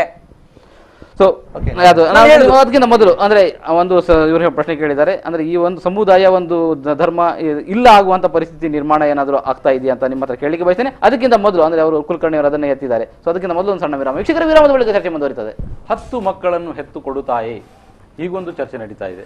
ಅಂದರೆ RSS ಪ್ರಮುಖ ಮೋಹನ್ ಭಾಗವತ್ ಅವರು ಹೇಳ್ತಾ ಇದ್ದಾರೆ, ಹಿಂದೂಗಳನ್ನ ಜನಸಂಖ್ಯೆಯನ್ನು ಹೆಚ್ಚು ಮಾಡಬೇಕು ಅನ್ನೋದಕ್ಕೆ ತಡೆಯಲಿಕ್ಕೆ ಯಾವುದೇ ಕಾನೂನು ಇಲ್ಲ ಅನ್ನೋದು ಇದು ಇವತ್ತಿನ ಚರ್ಚೆಯ ವಿಷಯ ಆಗ್ತಾ ಇದೆ. ಯಾಕೆ ಅನ್ನೋದು ಅದರ ಈ ಚರ್ಚೆಯ ಮಧ್ಯದಲ್ಲಿ ನಮ್ಮ ಕುಲಕರ್ಣಿ ಅವರು ಆತಂಕವನ್ನು ವ್ಯಕ್ತಪಡಿಸಿದ್ದಾರೆ. ಒಂದು ಸಮುದಾಯ, ಒಂದು ಧರ್ಮ ಇನ್ನಿಲ್ಲವಾಗ್ತದೆ ಅನ್ನುವ ಆತಂಕದಿಂದ ಈ ಹೇಳಿಕೆಯನ್ನು ಕೊಟ್ಟಿದ್ದಾರೆ. ಸೊ ಇನ್ನಿಲ್ಲ ಆಗ್ತಾ ಇದೆಯಾ ನೋಡಿ, 2000 ಜನಗಣತಿ ಪ್ರಕಾರ ಭಾರತ ದೇಶದಲ್ಲಿ ಮುಸ್ಲಿಮರ ಜನಸಂಖ್ಯೆ 14%, 23%. ಹಿಂದೂಗಳ ಜನಸಂಖ್ಯೆ 82.59. ಸರಿ ತಾನೆ? ಈಗ ನಾನು ಹೇಳೋದು, ಮುಸ್ಲಿಮರು 2 ಮಕ್ಕಳನ್ನು ಹೆಚ್ಚು ಮಾಡ್ತಾರೆ, ಹಿಂದೂಗಳು 1 ಮಕ್ಕಳು ಮಾತ್ರ. ಹಿಂದೂಗಳು 1 ಮಕ್ಕಳಾದ್ರೆ ಮುಸ್ಲಿಮರು 2 ಮಕ್ಕಳ ಲೆಕ್ಕ. ಆಗ ಜನಸಂಖ್ಯೆ ಹೆಚ್ಚಾಗೋದು ಯಾರ್ದು ಹೇಳಿ? ಅಲ್ಲ, ಶೇಕಡವಾರು ಪ್ರಮಾಣದಲ್ಲಿ ಅವರ ಆತಂಕ ಇರುವುದು ಅದೇ, ಶೇಕಡವಾರು ಪ್ರಮಾಣದಲ್ಲಿ ಕಡಿಮೆ ಆಗ್ತಾ ಇದೆ. 2 ಹಿಂದೂಗಳಲ್ಲಿ 1. ಹಾಗೆ ಈಗ ಎಷ್ಟು ಹೆಚ್ಚಾಗ್ತದೆ ಲೆಕ್ಕ ಹಾಕಿ. ಅಂದ್ರೆ 14 28% ಆಗ್ಬೋದು. ಹಿಂದೂಗಳಲ್ಲಿ 82% ಆಗೋದಿಲ್ವಾ? 82%ಕ್ಕೆ 1 ಮಕ್ಕಳು 82% ಆಗ್ತದೆ. ಇದರಲ್ಲಿ 14%ಗೆ 2. ಯಾರ್ದು ಹೆಚ್ಚಾಗ್ತದೆ ಹೇಳಿ? ಸೈಂಟಿಫಿಕ್ ಕರೆಕ್ಟ್ ಅಲ್ವಾ? ಕರೆಕ್ಟ್ ಲೆಕ್ಕ ಕೇಳಿ, ಕರೆಕ್ಟ್ ಹೇಳಿ. ಒಂದು ನಾವು ಎಷ್ಟು ಸೈಂಟಿಫಿಕ್ ಆಗಿ ಮಾತಾಡೋದಿಲ್ಲ. ನಾವು ಏನು ಹೇಳ್ತೇವೆ ಅಂತ ಸುಳ್ಳು ಯಾಕೆ ಹೇಳ್ತೇವೆ ಅಂತ ಹೇಳಿದ್ರೆ, ಬಹಳಷ್ಟು ನಾನು ದಕ್ಷಿಣ ಕನ್ನಡ ಜಿಲ್ಲೆ ಊರನ್ನು ನೋಡಿದ್ದೇನೆ. ಪುತ್ತಿಗೆ ಅನ್ನೋದ, ಮೂಡಬಿದ್ರೆ ಪುತ್ತಿಗೆ ಅಂತ ಒಂದು ಊರಿದೆ. ತುಂಬ ಮುಸ್ಲಿಮರ ಒಂದು ಏರಿಯಾ, ಒಂದು ವಾರ್ಡ್. 2 ಕುಟುಂಬ ಹಿಂದೂಗಳದಿದೆ. ನನ್ನ 50 ವರ್ಷದಿಂದ ಅಲ್ಲಿದ್ದಾರೆ. ನಾನು ಅವ್ರ ಮಾತಾಡಿದ್ದೇನೆ. ಒಂದಿಷ್ಟು ತೊಂದರೆ ಆಗಲ್ಲ. ನಾವೇನು ಹೇಳ್ತೇವೆ ಸುಳ್ಳು ಅಂತ? ಮುಸ್ಲಿಮರು ಹೆಚ್ಚು ಇರುವಲ್ಲಿ ಹಿಂದೂಗಳಿಗೆ ಬದುಕಲಿಕ್ಕೆ ಆಗ್ತಲ್ಲ ಅಂತ ಸುಳ್ಳು ಪ್ರಚಾರ ಮಾಡಿ. ಸತ್ಯ ತಾನೆ? ಅಂಥದ್ದು ಒಂದಲ್ಲ, 100 ಏರಿಯಾ ಪ್ರದೇಶಗಳು ನಾನು ತೋರಿಸ್ತೀನಿ. ನಿಮಗೆ ಈಗ ಅವರು ಯಾಕೆ ಹೇಳ್ತೇನೆ ಅಂತ ಹೇಳಿದ್ರೆ, ಈಗ ಹಿಂದೂಗಳಲ್ಲಿ 84% ಇರುವಾಗ ಇದು ಬರುವಾಗ ಪ್ರಮಾಣ ಹಿಂದೂಗಳದೇ ಹೆಚ್ಚಾಗೋದು. ಅರ್ಥ ಆಯ್ತಾ? ಈಗ ಆ ಕಾರಣಕ್ಕಾಗಿ ಅದು ಕೂಡ ಭಾರತ ದೇಶದಲ್ಲಿ 1857 ಪ್ರಥಮ ಸ್ವಾತಂತ್ರ್ಯ ಹೋರಾಟದಲ್ಲಿ ಈ ದೇಶದ ಸಾವಿರಾರು ಮಂದಿ ಮುಸ್ಲಿಮರು ಕೂಡ ಹೋರಾಟ ಮಾಡಿದ್ರು. ಇದು ಕೇವಲ ಹಿಂದೂಗಳದೇ ದೇಶ ಅಲ್ಲ, ಇದೊಂದು ಜಾತ್ಯತೀತ ದೇಶ. ಇಲ್ಲಿ ಹಿಂದೂಗಳು, ಮುಸ್ಲಿಮರು, ಕ್ರಿಶ್ಚಿಯನ್ರು ಭೇದ ಮಾಡುವ ರೀತಿ ನೋಡಿದ್ರೆ ಅದು ಏನಾಗ್ತದೆ ಅಂತ ಹೇಳಿದ್ರೆ, ಅದು ದೇಶದ ಸಮಗ್ರತೆಗೆ, ಐಕ್ಯತೆಗೆ ಧಕ್ಕೆ ತರ್ತದೆ. ಮತ್ತು ಹೆಚ್ಚುವರಿ ಅನ್ನೋ ಆತಂಕದಕ್ಕೆ ನಾನು ಸ್ಪಷ್ಟ ನಿಮ್ಗೆ ಅರ್ಥ ಆಗಲಿಲ್ಲ, ಇನ್ನೊಂದ್ಸಲ ಹೇಳ್ತೇನೆ. ಹೆಚ್ಚುವರಿ ಅಂತ ಹೇಳ್ತೇವೆ, ಆತಂಕ ಅಂತ. ನಾನು ಅದನ್ನೇ ಹೇಳಿದೆ, ನೀವು ಲೆಕ್ಕ ಹಾಕಿ. 84 ಇರುವಲ್ಲಿ 1%, 14 ಇರುವಲ್ಲಿ 2%, 2 ಮಕ್ಕಳು ಅಂತ ಹೇಳಿ. 84 1 ಮಕ್ಕಳು. ಯಾರ್ದು ಹೆಚ್ಚಾಗ್ತದೆ? ಸೈಂಟಿಫಿಕ್ ಆಗಿ ಹೇಳಿ, ಕರೆಕ್ಟ್ ಆಗಿ ಹೇಳಿ, ಯಾರ್ದು ಹೆಚ್ಚಾಗ್ತದೆ? ಮತ್ತು ಪ್ರಮಾಣ ಭಾರತ ದೇಶದಲ್ಲಿ ಮುಸ್ಲಿಮರದು ಹೆಚ್ಚುವರಿ ಪ್ರಮಾಣ ಸಂಖ್ಯೆ ಕಡಿಮೆ ಆಗಿದೆ ಅನ್ನೋದು ಸತ್ಯ ತಾನೆ? ಸತ್ಯ ಇರುವಾಗ ಹಿಂದೂಗಳಲ್ಲೇ ನೀವು ಹೆಚ್ಚು ಮಾಡಬೇಕು, ಜನಸಂಖ್ಯೆ ಹೆಚ್ಚು ಮಾಡಬೇಕು, ಆತಂಕದ ಇದು ಮಾಡುವ ಮುಖಾಂತರ ಪರೋಕ್ಷವಾಗಿ ಭೇದವನ್ನು ಸೃಷ್ಟಿಸುವ, ಪರೋಕ್ಷವಾಗಿ ಇದು ಮಾಡುವಂತಹದ್ದು ಅದು ಹಿಂದೂಗಳಲ್ಲಾಗ್ಲಿ ಮುಸ್ಲಿಮರಲ್ಲಿ ಯಾರು ಮಾಡಿದ್ರು ತಪ್ಪೆ. ಅದು ಈ ದೇಶದ ಸಮಗ್ರತೆಗೆ ಧಕ್ಕೆ ತರುವಂತ ಮನೋಭಾವ. ನೀವು ಆಗ ಹೇಳ್ತಾ ಇದ್ದೆ. ಸರಿ, ಅಂದ್ರೆ ಅವರು ಪ್ರಶ್ನೆ ಕೇಳುವುದಕ್ಕೆ ಕಾರಣ ಇದೆ. ಈ ದೇಶದಲ್ಲಿ ಅಂಥದ್ದೊಂದು ಭಾವನೆಯನ್ನು ಸೃಷ್ಟಿ ಮಾಡಲಾಗಿದೆ. ಆ ಹಿನ್ನೆಲೆಯಲ್ಲಿ ಅವರು ಪ್ರಶ್ನೆ ಕೇಳಬೇಕು. ಇನ್ನು ಅವರು ಹಾಗೆ ಕೇಳಿಲ್ಲ, ಹೀಗೆ ಕೇಳಿಲ್ಲ ಅಂದರೆ ಹೇಗೆ ಬಂದು ಸಮರ್ಥಿಸಬಹುದು. ಆದರೆ ನಾನು ಕೇಳ್ತಾ ಇರೋದು ಇದಕ್ಕೆ ಕಾರಣ ಇದೆ. ಅದೇನು ಅಂತ ಹೇಳಿದರೆ, ಈ ದೇಶದಲ್ಲಿ RSSನ ಸಿದ್ಧಾಂತ ಯಾವುದರ ಬೇಸ್ನಲ್ಲಿದೆ ಅಂತೇಳಿ ದೊಡ್ಡ ಮಟ್ಟದಲ್ಲಿ ಚರ್ಚೆಯಲ್ಲಾಗಿದೆ. ನೀವು ನೋಡಿ, ಬ್ರಾಹ್ಮಣ ಸಮಾಜದಲ್ಲಿರುವ ದೊಡ್ಡ ಸಮಸ್ಯೆ ಏನು ಅಂತಾರೆ, ಇವತ್ತು ಮಕ್ಕಳಿಲ್ಲ. ಬಹಳ ದೊಡ್ಡ ಸಮಸ್ಯೆ ಅದು. ಒಂದು ಮಗು ಕೂಡ ಇಲ್ಲದಂಥ ಒಂದು ದೊಡ್ಡ ಸಮಸ್ಯೆಯನ್ನು ಎದುರಿಸ್ತಾ ಇದ್ದಾರೆ. ಹುಡುಗರಿಗೆ ಹುಡುಗಿ ಸಿಗದ ದೊಡ್ಡ ಲಿಸ್ಟ್ಗಳೇ ಬರ್ತಾ ಇದೆ, ಚರ್ಚೆ ಆಗ್ತಾ ಇದೆ. ನನ್ನ ಊರಲ್ಲಿ ಕೂಡ ಬ್ರಾಹ್ಮಣ ಹುಡುಗರಿಗೆ ಬೇರೆ ಜಾತಿಯ ಮದುವೆ ಮಾಡಬೇಕಾದಂಥ ಪರಿಸ್ಥಿತಿ ಕೂಡ ಬಂದಿದೆ, ಅಂತಹದ್ದಿದೆ. ಆದರೆ ಅದೇ ಸಂದರ್ಭದಲ್ಲಿ ನೀವು ಇನ್ನೊಂದು ವರ್ಗವನ್ನು ನೋಡಿ, ದಲಿತರನ್ನು ನೋಡಿ, ಬುಡಕಟ್ಟುಗಳನ್ನು ನೋಡಿ, ಅಥವಾ ಅಹಿಂದ ಈ ವರ್ಗವನ್ನು ನೋಡಿ, ಅವರಲ್ಲಿ ಈ ಸಮಸ್ಯೆ ಇಲ್ಲ ಅಂತ. ಹೀಗಿರುವಾಗ ಈ ಮೊದಲು ಅವರು ಹೇಳಿದರು, ಅದೇನು ಅಂತ ಹೇಳಿದರೆ, ಆರಂಭದಲ್ಲಿ ಅವರು ಹೊಡೆತ ತೋರಿಸುವುದು ಮುಸ್ಲಿಮರಿಗೆ. ಎಲ್ಲ ಸಂದರ್ಭದಲ್ಲಿ ನೋಡಿ, ಎಲ್ಲ ಸಂದರ್ಭದಲ್ಲಿ ಮುಸ್ಲಿಮರು ಈ ದೇಶದ ಸಂಪತ್ತನ್ನು ಲೂಟ್ ಮಾಡ್ತಾ ಇದ್ದಾರೆ, ಮುಸ್ಲಿಮರು ಈ ದೇಶಕ್ಕೆ ಒಂದು ಆತಂಕ ಆಗಿದ್ದಾರೆ, ಭವಿಷ್ಯದಲ್ಲಿ ಈ ದೇಶ ಇಸ್ಲಾಮಿಯೈಸ್ ಆಗಬಹುದು, ಹೀಗೆ ಹೇಳೋದು. ಹೀಗೆ ಹೇಳಿ ಅದೇನಾಯಿತು ಅಂತ ಹೇಳಿದರೆ, ನಮ್ಮ ಭುಜಕ್ಕೆ, ಮುಸ್ಲಿಮರ ಭುಜಕ್ಕೆ ಗುಂಡಿಟ್ಟು ಹೊಡೆಯುವುದು ದಲಿತರಿಗೆ, ಎರಡನೇದು ದಲಿತರು. ಈಗ ದಲಿತರಿಗೆ ಹೊಡೆಯುತ್ತಾ ಪ್ರಾರಂಭ ಆಗಿದೆ. ಅದೇನಂತ ಹೇಳಿದರೆ, ಉನಾದಲ್ಲಿ ಆಯಿತು, ಇನ್ನೊಂದು ಕಡೆ ಆಯಿತು. ಇವರ ಸಂಖ್ಯೆ ಜಾಸ್ತಿ ಆಗ್ತಾ ಇರುವುದು ಮುಸ್ಲಿಮರದ್ದು, ಅಂದರೆ ಬ್ರಾಹ್ಮಣರಲ್ಲಿ ಸಂಖ್ಯೆ ಜಾಸ್ತಿ ಆಗ್ತಾ ಇಲ್ಲ. ಈ ದಲಿತ ವರ್ಗದಲ್ಲಿ ಸಹಜವಾಗಿ ಸಂಖ್ಯೆ ಜಾಸ್ತಿ ಆಗ್ತಾ ಇದೆ. ಅವರನ್ನು ನೇರವಾಗಿ ಹೇಳಲಿಕ್ಕೆ ಆಗಲ್ಲ. ಅದಕ್ಕಾಗಿ ಮುಸ್ಲಿಮರ ಭುಜಕ್ಕೆ ಗುಂಡು ಹಿಡಿಯೋದು, ಭುಜ ಇಲ್ಲಿ ಹಿಡಿಯೋದು, ಅವರಿಗೆ ಹೊಡೆಯೋದು. ಈಗ ಅದೇ ಹಿನ್ನೆಲೆಯಲ್ಲಿ ನೋಡಿ, ಮೀಸಲಾತಿಯನ್ನು ನೋಡಿ, ಮೀಸಲಾತಿಯನ್ನು ಅವರು ಹೇಳಿದ್ರು, ಅವರು ವಿರೋಧಿಸಿದ್ರು. ಯಾಕೆಂದ್ರೆ ಅವ್ರಿಗೆ ಇಷ್ಟ ಇಲ್ಲ ಅಂತ. ಆ ಸಮಾಜದ ಹೊರತಾದ ಇನ್ನೊಂದು ವರ್ಗ ಬೆಳೆಯುವುದನ್ನು ಅವರು ಇಷ್ಟಪಡ್ತಾ ಇಲ್ಲ. ಅದಕ್ಕೆ ಈಗ ಜನಸಂಖ್ಯೆಯನ್ನು ತಂದರು, ಉಣಾದಲ್ಲಿ ಹೊಡೆದ್ರು. ನೋಡಿ So, ಇದುವರೆಗೆ one- ಗೋವಿನ ಹೆಸರಲ್ಲಿ ಮುಸ್ಲಿಮರಿಗೆ ಹೊಡಿತಾ Okay, ಇದ್ರು. okay. ಈಗ ಒಂದು ದಲಿತರಿಗೆ ಅನಿಲ್ ಹೊಡಿತಾ ಇದ್ದಾರೆ. ಕುಳೂರಿನಿಂದ ಅನಿಲ್ ಅಂತ ಅವ್ರು one minute, one minute. ಹೇಳಿದ್ದಕ್ಕೆ ಅನಿಲ್ ಅಂತ ನನ್ನ ಕರೆ ಸಹಮತ ಮಾಡಿದ್ದಾರೆ. ಇಲ್ಲ, ಶೇಖರ್ ಅವರು ಹೇಳಿದ್ದಕ್ಕೆ ಅದೊಂದು ನಾನು ಚಿಕ್ಕ ಅನಿಲ್ ಕರೆ ಮಾಡಿದ್ದಾರೆ, ಮಾತಾಡ ಮಾಡೋಣ. ಅನಿಲ್ ಅವರೇ ನಮಸ್ಕಾರ. ಹಲೋ ಅನಿಲ್ ಅವರೇ ನಮಸ್ಕಾರ. ನಮಸ್ಕಾರ ಸರ್. ಹೇಳಿ, ಏನ್ ಹೇಳಿಕ್ಕೆ ಬಯಸ್ತೀರಿ? ಈಗ 10 ಇರಬಹುದು, ಅಲ್ಲ 15 ಸಹ ಇರಬಹುದು. ಹಾ. ಮೊದಲು ನಮ್ಮ ತಂದೆ ತಾಯಿ ಎಲ್ಲ ಇರುವಾಗ 10 ಎಲ್ಲ ಇರ್ತಿದ್ರು, 15 ಸಹ ಇರ್ತಿದ್ರು. ಆ ಕಾಲದಲ್ಲಿ ಊಟಕ್ಕೆ ಗತಿ ಇರ್ಲಿಲ್ಲ, ಆದ್ರೆ ಎಜುಕೇಶನ್ ಎಂಬುದು ಇತ್ತು, ಶಾಲೆ ಇತ್ತು, ಕಲೀಲಿಕ್ಕೆ ಇತ್ತು. ಈಗ ಅಂತಂದ್ರೆ ಊಟಕ್ಕೆ ಊಟ ಆದ್ರೆ ಸಿಗಬಹುದು, ಎಜುಕೇಶನ್ ಎಂಬುದಿಲ್ಲ. ನೋಡಿ, ಹಿಂದೂಗಳಲ್ಲಿ ಮಠ ಮಂದಿರಗಳಿದೆ, ಅದರಲ್ಲಿ ಎಷ್ಟು ಫ್ರೀ ಆಗಿ ಎಜುಕೇಶನ್ ಕೊಡ್ತಾರೆ. ಒಬ್ಬ ಹಿಂದೂ ಬದುಕಬೇಕಾದ್ರೆ ಎಜುಕೇಶನ್ ಎಂಬುದು ಮುಖ್ಯ. ಯಾರಿಗೂ ಯಾವ ಧರ್ಮದಲ್ಲಿ ಇದ್ರು ಎಜುಕೇಶನ್ ಎಂಬುದು ಬೇಕು. ನಮ್ಮ ಸರ್ಕಾರ ಎಷ್ಟು ಸರ್ಕಾರಿ ಶಾಲೆಗಳೆಲ್ಲ ಮುಚ್ಚಿದೆ. 10 ಇರುವುದಾದ್ರೆ 20 ಇರುತ್ತದೆ, ಎಲ್ಲಿ ಕಲಿಸ್ತಾರೆ ಇವರು? ಯಾಕೆ ಜಗಳಕ್ಕಾಗ? ಓಕೆ ಸರ್, ಕರೆ ಮಾಡಿದ್ದಕ್ಕೆ ಧನ್ಯವಾದ. ಶೇಖರ್ ಹೇಳಿದ್ರಲ್ಲ, ಅದಕ್ಕೊಂದು ಚಿಕ್ಕ ಪ್ರತಿಕ್ರಿಯೆ. ನನಗೆ ಅದಕ್ಕೆ ಸಹಮತ ಇಲ್ಲ. ನಾವು ತುಂಬಾ ಆತ್ಮೀಯರವರು. ಏನಂತ ಹೇಳಿದ್ರೆ, ಭಾಗವತ ಅವರು ಹೆಂಡತಿ 10 ಹೇಳ್ಬೇಕಾದ್ರೆ ನನಗೆ ಸಹಮತ ಇಲ್ಲ. ಯಾಕೆಂತ ಹೇಳಿದ್ರೆ, RSS ನಾನು ಸಿದ್ಧಾಂತ ಒಪ್ಪದೇ ಇರ್ಬೋದು, ಆದ್ರೆ RSS ನಲ್ಲಿ ಕೂಡ ಆ ಸಿದ್ಧಾಂತವನ್ನು ನಂಬಿದವರು ಬಹಳಷ್ಟು ತ್ಯಾಗಶೀಲರಾಗಿ ಮದುವೆ ಆಗದೆ ಮಾಡಿದ ಬಹಳಷ್ಟು ಮಂದಿಯನ್ನು ನಾವು ಕಾಣ್ತಾ ಇದ್ದೇವೆ. ಅದನ್ನು ನಾನು ಇದನ್ನು ಅಲ್ಲಗೆಳೆಯಬಾರ್ದು. ಅದನ್ನು ಪುನಃ ನೀನು 10 ಮದುವೆಯಾಗಿ ನೋಡು ಅನ್ನುವಂಥದ್ದು ಮಾತನ್ನು ನಾನು ಒಪ್ಪೋದಿಲ್ಲ. ಒಂದೇದ್ದು ಇವರು ಹೇಳಿದ ಹಾಗೆ ನೋಡಿ, ಬ್ರಾಹ್ಮಣ ಅಥವಾ ದಲಿತ ಈ ವಿಚಾರ ಸಂಘದ ಒಳಗಡೆ ಇರ್ತಕ್ಕಂಥ ನನಗೆ, ನಾನು ಕಳೆದ ಒಂದು 20-25 ವರ್ಷದಿಂದ 30 ವರ್ಷದಿಂದ ಸಂಘದಲ್ಲಿದ್ದೇನೆ. ಪ್ರಾಮಾಣಿಕವಾಗಿ ಹೇಳೋದಂದ್ರೆ ಈ ರೀತಿಯ ಯೋಚನೆಗಳೇ ಸಂಘದಲ್ಲಿ ಇಲ್ಲ. ಸಂಘವನ್ನ ನೋಡಬೇಕು, ಸಂಘದ ವಿಚಾರಗಳನ್ನು ನೋಡಬೇಕು, ಸಂಘದ ಒಳಗೆ ಬಂದಾಗ ಮಾತ್ರ ಗೊತ್ತಾಗತ್ತೆ, ಹೊರತು ಯಾರೋ ಹೇಳಿದ ವಿಚಾರಗಳನ್ನು ತಿಳ್ಕೊಂಡು ಅನುಭವಕ್ಕೆ ತರಲಿಕ್ಕೆ ಸಾಧ್ಯ ಇಲ್ಲ. ಇದು ಮೊದಲನೇ ಪಾಯಿಂಟ್. ಇನ್ನೊಂದೇನಂದ್ರೆ, ಅವರ ಆತಂಕ ನೋಡಿ, ಈಗ ಒಂದು ಮನೆಯಲ್ಲಿ ಇವರು ಹೇಳಿದ ಹಾಗೆ ಒಂದು ಹಿಂದೂ ಕುಟುಂಬದಲ್ಲಿ ಒಂದು ಮಗು ಹುಟ್ಟುತ್ತಂದ್ರೆ ಅಕ್ಕ ಗೊತ್ತಿಲ್ಲ, ಅಣ್ಣ ಗೊತ್ತಿಲ್ಲ, ಅತ್ತಿಗೆ ಅನ್ನುವಂತ ವಿಷಯ ಗೊತ್ತಿಲ್ಲ, ಮೈದುನ, ಎಷ್ಟೊಂದು ನಮ್ಮ ಪದ್ಧತಿಗಳಲ್ಲಿ ಅಥವಾ ಸಂಬಂಧಗಳನ್ನೇ ಕಳಿಸ್ಬೇಕು. ಇದಕ್ಕೆ ಒಂದು ಸಾಮಾಜಿಕವಾಗಿ ಅಥವಾ ಇದೊಂದು ಸಮುದಾಯ ಅಥವಾ ಒಂದು ರಾಷ್ಟ್ರವನ್ನು ಕಲ್ಪನೆ ಮಾಡಿಕೊಂಡಾಗ ಒಂದು ಪರಂಪರಾಗತವಾಗಿ ಬಂದಂತಹ ಒಂದು ಪದ್ಧತಿ ಇದೆ, ನಮ್ದೊಂದು ಈ ಸಂಸ್ಕೃತಿ ಇದೆ, ಅವುಗಳಿಗೆ ಧಕ್ಕೆ ಬರುತ್ತಂತ ನಾವು ನೋವು ಅಥವಾ ಆತಂಕ ವ್ಯಕ್ತಪಡಿಸ್ಲಿಕ್ಕೆ ಇಲ್ವಾ? ಹಾಗಿದ್ರೆ ಇದನ್ನ ಈ ರೀತಿ ಕಮ್ಯುನಲ್ಲೋ ಅಥವಾ ಇನ್ನೊಂದು ಜಾತಿಯನ್ನ ಇತ್ತು ಧರ್ಮವನ್ನ ನಿಂದಿಸಿಕೋಸ್ಕರ ನಾವು ಇದನ್ನ ಯೋಚಿಸಿದ್ದೇವೆ ಅನ್ನುವಂತಹ ಒಂದು ಪಥದಲ್ಲಿ ತಗೊಂಡು ಹೋಗುವುದು ಎಷ್ಟರ ಮಟ್ಟಿಗೆ ಸರಿ? ಇದು ಒಂದೇ ವಿಚಾರ. ಹಾಗಾಗಿ ಸಂಘದ ವಿಚಾರಕ್ಕೆ ಬಂದರೆ ಸಂಘದವರು ಒಂದು ಈ ತರದೇ ಯೋಚನೆಗಳನ್ನು ಮಾಡ್ತಾರೆ. ದಲಿತರಿಗೆ ಯಾವತ್ತೂ ಮಾಡಲಿಲ್ಲ. ಗಾಂಧಿ ಕಾಲದಲ್ಲೇ ದಲಿತರು ನಮ್ಮ ಸಂಘದ ಕ್ಯಾಂಪ್ಗಳಲ್ಲಿ ಆ ಭೇದ ಭಾವ ಇಲ್ಲದೇನೆ ಒಟ್ಟಿಗೆ ಕುಳಿತು ಊಟ ಮಾಡಿದ ಉದಾಹರಣೆಗಳಿದೆ ಅವತ್ತಿನ ದಿನಗಳಲ್ಲಿ. ಹಾಗಾಗಿ ಯಾವುದೋ ಒಂದು ಬೆರಳೆಣಿಕೆ, ಯಾವುದೋ ಒಬ್ಬ ವ್ಯಕ್ತಿಯನ್ನ ನೋಡಿ ಇವತ್ತು ಸಂಘವನ್ನ ಪೂರ್ಣವಾಗಿ ಸಂಘ ಇದೆ ಅಂತ ಹೇಳಲಿಕ್ಕೆ ಸಾಧ್ಯವೇ ಇಲ್ಲ. ಸೊ ಹಾಗಾಗಿ ಈ ವಿಚಾರ ಸರಿಯಲ್ಲ ಅಂತ ನಂದು ಇದು ಪ್ರತಿಕ್ರಿಯೆ. ಹೇಳಿ. ಕೌಟುಂಬಿಕ ಮೌಲ್ಯಗಳೇನು ಶಿಥಿಲ ಆಗ್ತಾ ಇದೆ, ಸಂಬಂಧಗಳಲ್ಲಿ ಬಿರುಕು ಬಿಡ್ತಾ ಇದೆ ಅನ್ನುವುದನ್ನು ಬಹಳ ಚಂದವಾಗಿ ಹೇಳ್ಬೋದು. ಈ ಸಮಸ್ಯೆ ಯಾವುದಾದ್ರೂ ಅದು ಸಾಮಾನ್ಯವಾಗಿ ಕಲ್ಚರಲ್ ಅಲ್ಲಿ ಆಗ್ತಾ ಇರುವಂತಹ ಒಂದು ಸಮಸ್ಯೆ. ನಾನು ಹೇಳ್ತಾ ಇರೋದು, ಇವರು ಬಹಿರಂಗಕ್ಕೆ ಯಾವ ಮುಖವನ್ನು ತೋರಿಸ್ತಾ ಇದ್ದಾರೋ ಅಲ್ಲಿ ಅದು ಕಾಣ್ತಾ ಇಲ್ಲ. ಒಳಗಿನಲ್ಲಿ ಹೀಗೆ ಬಂದಾಗ ಇವರು ಹೇಳ್ತಾ ಇದ್ದಾರೆ, ಆದರೆ ಅಲ್ಲಿ ಕೊಡುವ ಹೇಳಿಕೆಗಳು, ಅದರ ಹಿನ್ನೆಲೆಯಲ್ಲಿ ಆಗುತ್ತಿರುವ ದ್ವೇಷದ ಭಾವನೆ, ಕೊಲೆಕೃತ್ಯಗಳು, ಇದರ ಹಿನ್ನೆಲೆಯಲ್ಲೆಲ್ಲ ಅಲ್ಲಿಯ ಪ್ರಚೋದನೆ ಇರ್ತದೆ. ನೀವು ನೋಡಿ, ಇದೇ ಸಂಘ ಪರಿವಾರದಿಂದ ಬೆಳೆದು ಬಂದಂಥ ಸಾಕಷ್ಟು ಲೀಡರ್ಗಳು ಬಿಜೆಪಿಯಲ್ಲಿದ್ದಾರೆ, ಎಲ್ಲ RSS ನೊಂದಿಗೆ ಸಂಬಂಧ ಇರುವವರು.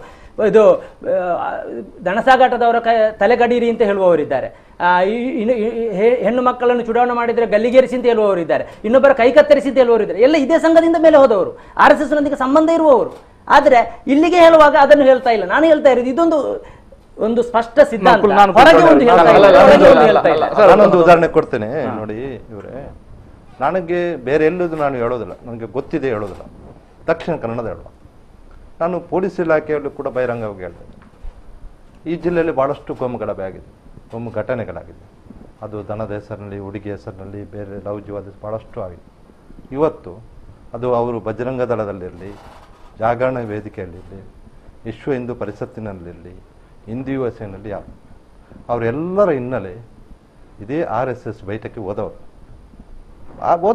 ಈಗಲೂ ನಾನು ಚಾಲೆಂಜ್ ಆಗ್ತೇನೆ, ದಕ್ಷಿಣ ಕನ್ನಡ ಜಿಲ್ಲೆಯಲ್ಲಿ ಈ RSSನ ಇದನ್ನು ವಿಚಾರವನ್ನು ಕೊಂಡು ಹೋಗಿ ನಂತರ ಅವರು ಮುಸ್ಲಿಂ ಕ್ರಿಶ್ಚಿಯನ್ ದ್ವೇಷಿಗಳಾಗಿ ಅವರ ಎಲ್ಲ ಬ್ಯಾಕ್ಗ್ರೌಂಡ್ ನೋಡಿ. ನಾನು ಒಂದೊಂದು ಹೇಳ್ತೇನೆ. ಮೊದಲು ಕಮ್ಯುನಲ್ ಆಗ್ತಾರೆ, ಯಾಕಂದ್ರೆ ದ್ವೇಷ ಬೆಳೆಸ್ತಾರೆ. ಮತ್ತೆ 4-5 ಕೇಸ್ ಅನ್ನೋದು ಕ್ರಿಮಿನಲ್ ಆಗ್ತಾರೆ. ಕ್ರಿಮಿನಲ್ ಆದ ನಂತರ ಇವರಿಗೆ ಅವ್ರು ಬೇಡ, ಅವ್ರು ಮತ್ತೆ ಹಿಂದೂ ಯುವ ಸೇನೆಯೋ ಬೇರೆ ಬೇರೆ ಬೇರೆ ಮಾಡ್ತಾರೆ. ಮತ್ತೆ ಹೊಸ ಹುಡುಗರಿಗೆ ತೋರಿಸ್ತಾರೆ ಅಖಂಡ ಭಾರತ ಅಂತ ಹೇಳಿ. ಅವರಿಗೆ ಬೇರೆ ಧರ್ಮದ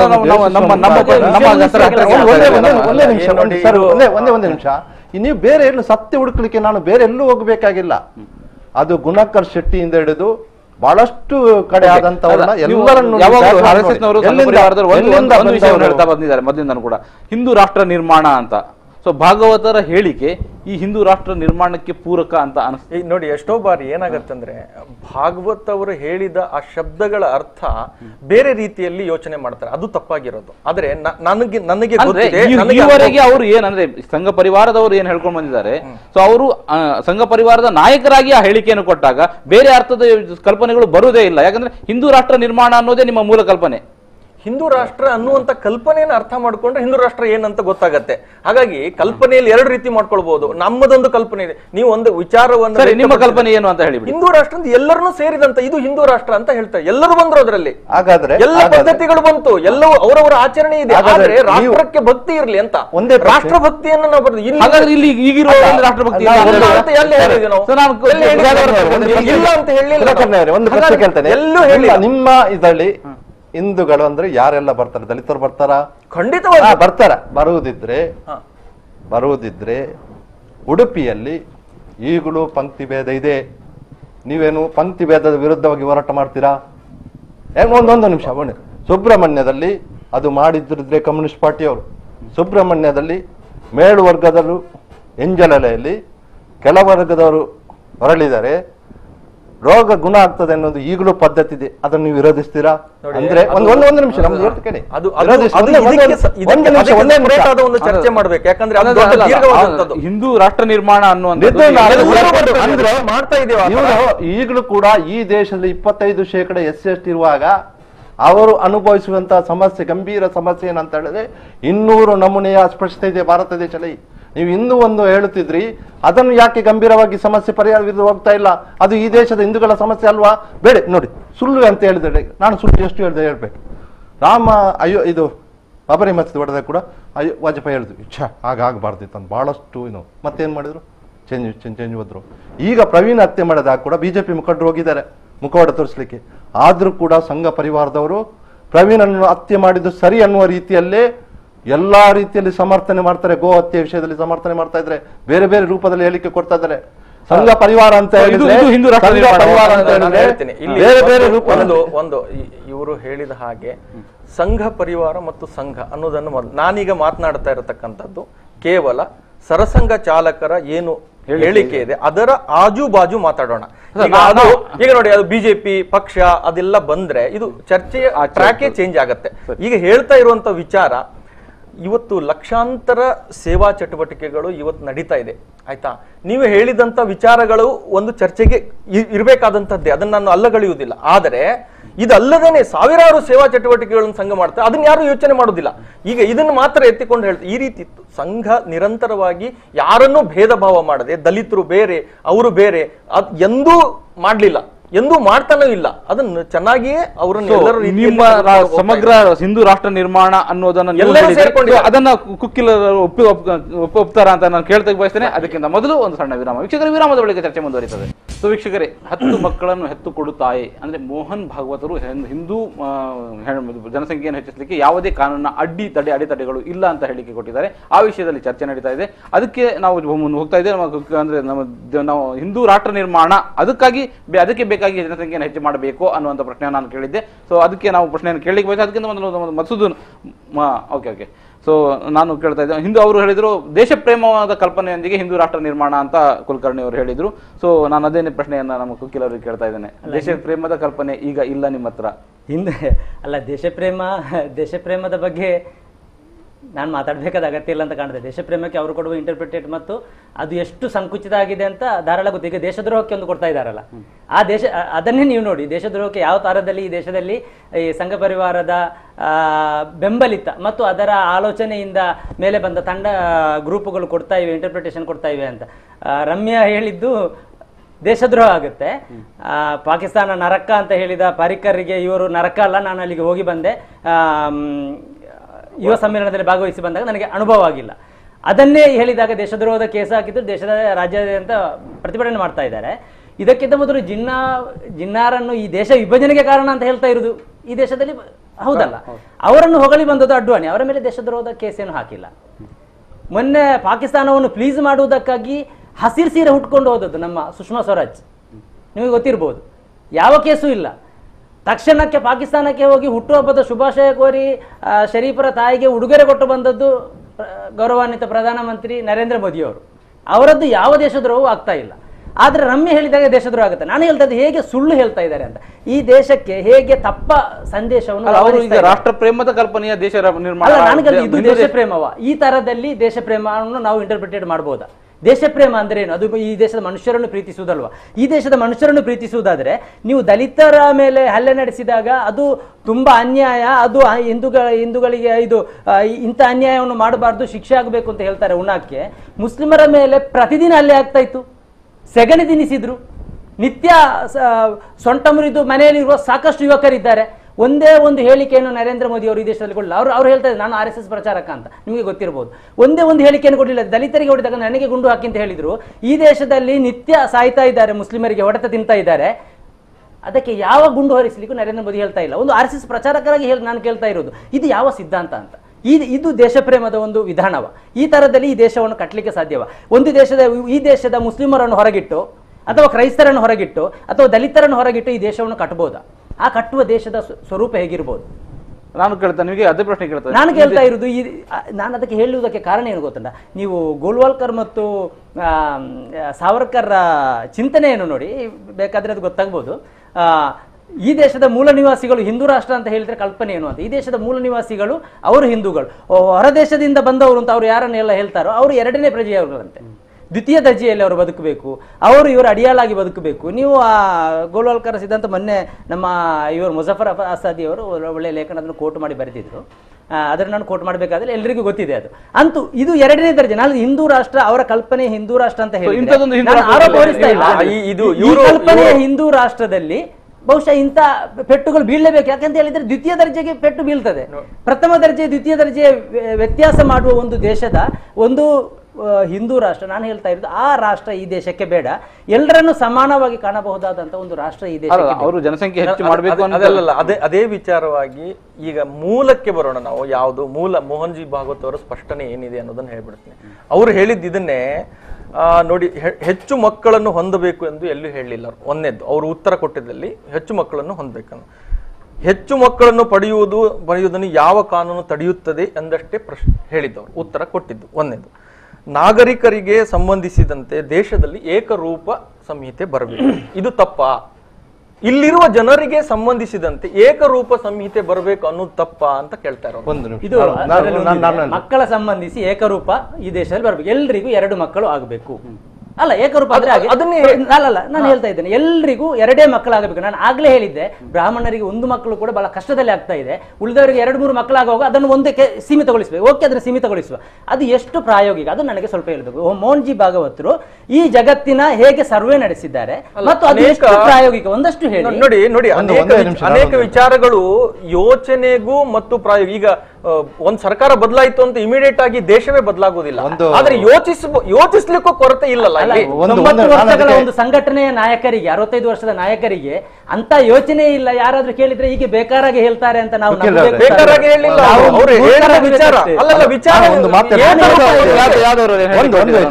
ಭಾರತ ದೇಶ ವಿವಿಧ ಜಾತಿ, ವಿವಿಧ ಸಂಸ್ಕೃತಿ, ವಿವಿಧ ಭಾಷೆಯಲ್ಲಿ ಬಲಿ ಚಕ್ರವರ್ತಿಯನ್ನು ಕೇರಳದಲ್ಲಿ ಪೂಜಿಸುವಂತಾದ್ರೆ ಉತ್ತರ ಪ್ರದೇಶದಲ್ಲಿ ರಾಕ್ಷಸ ಅನ್ನುವ ಒಂದು ಇದಿದೆ ಪದ್ಧತಿ.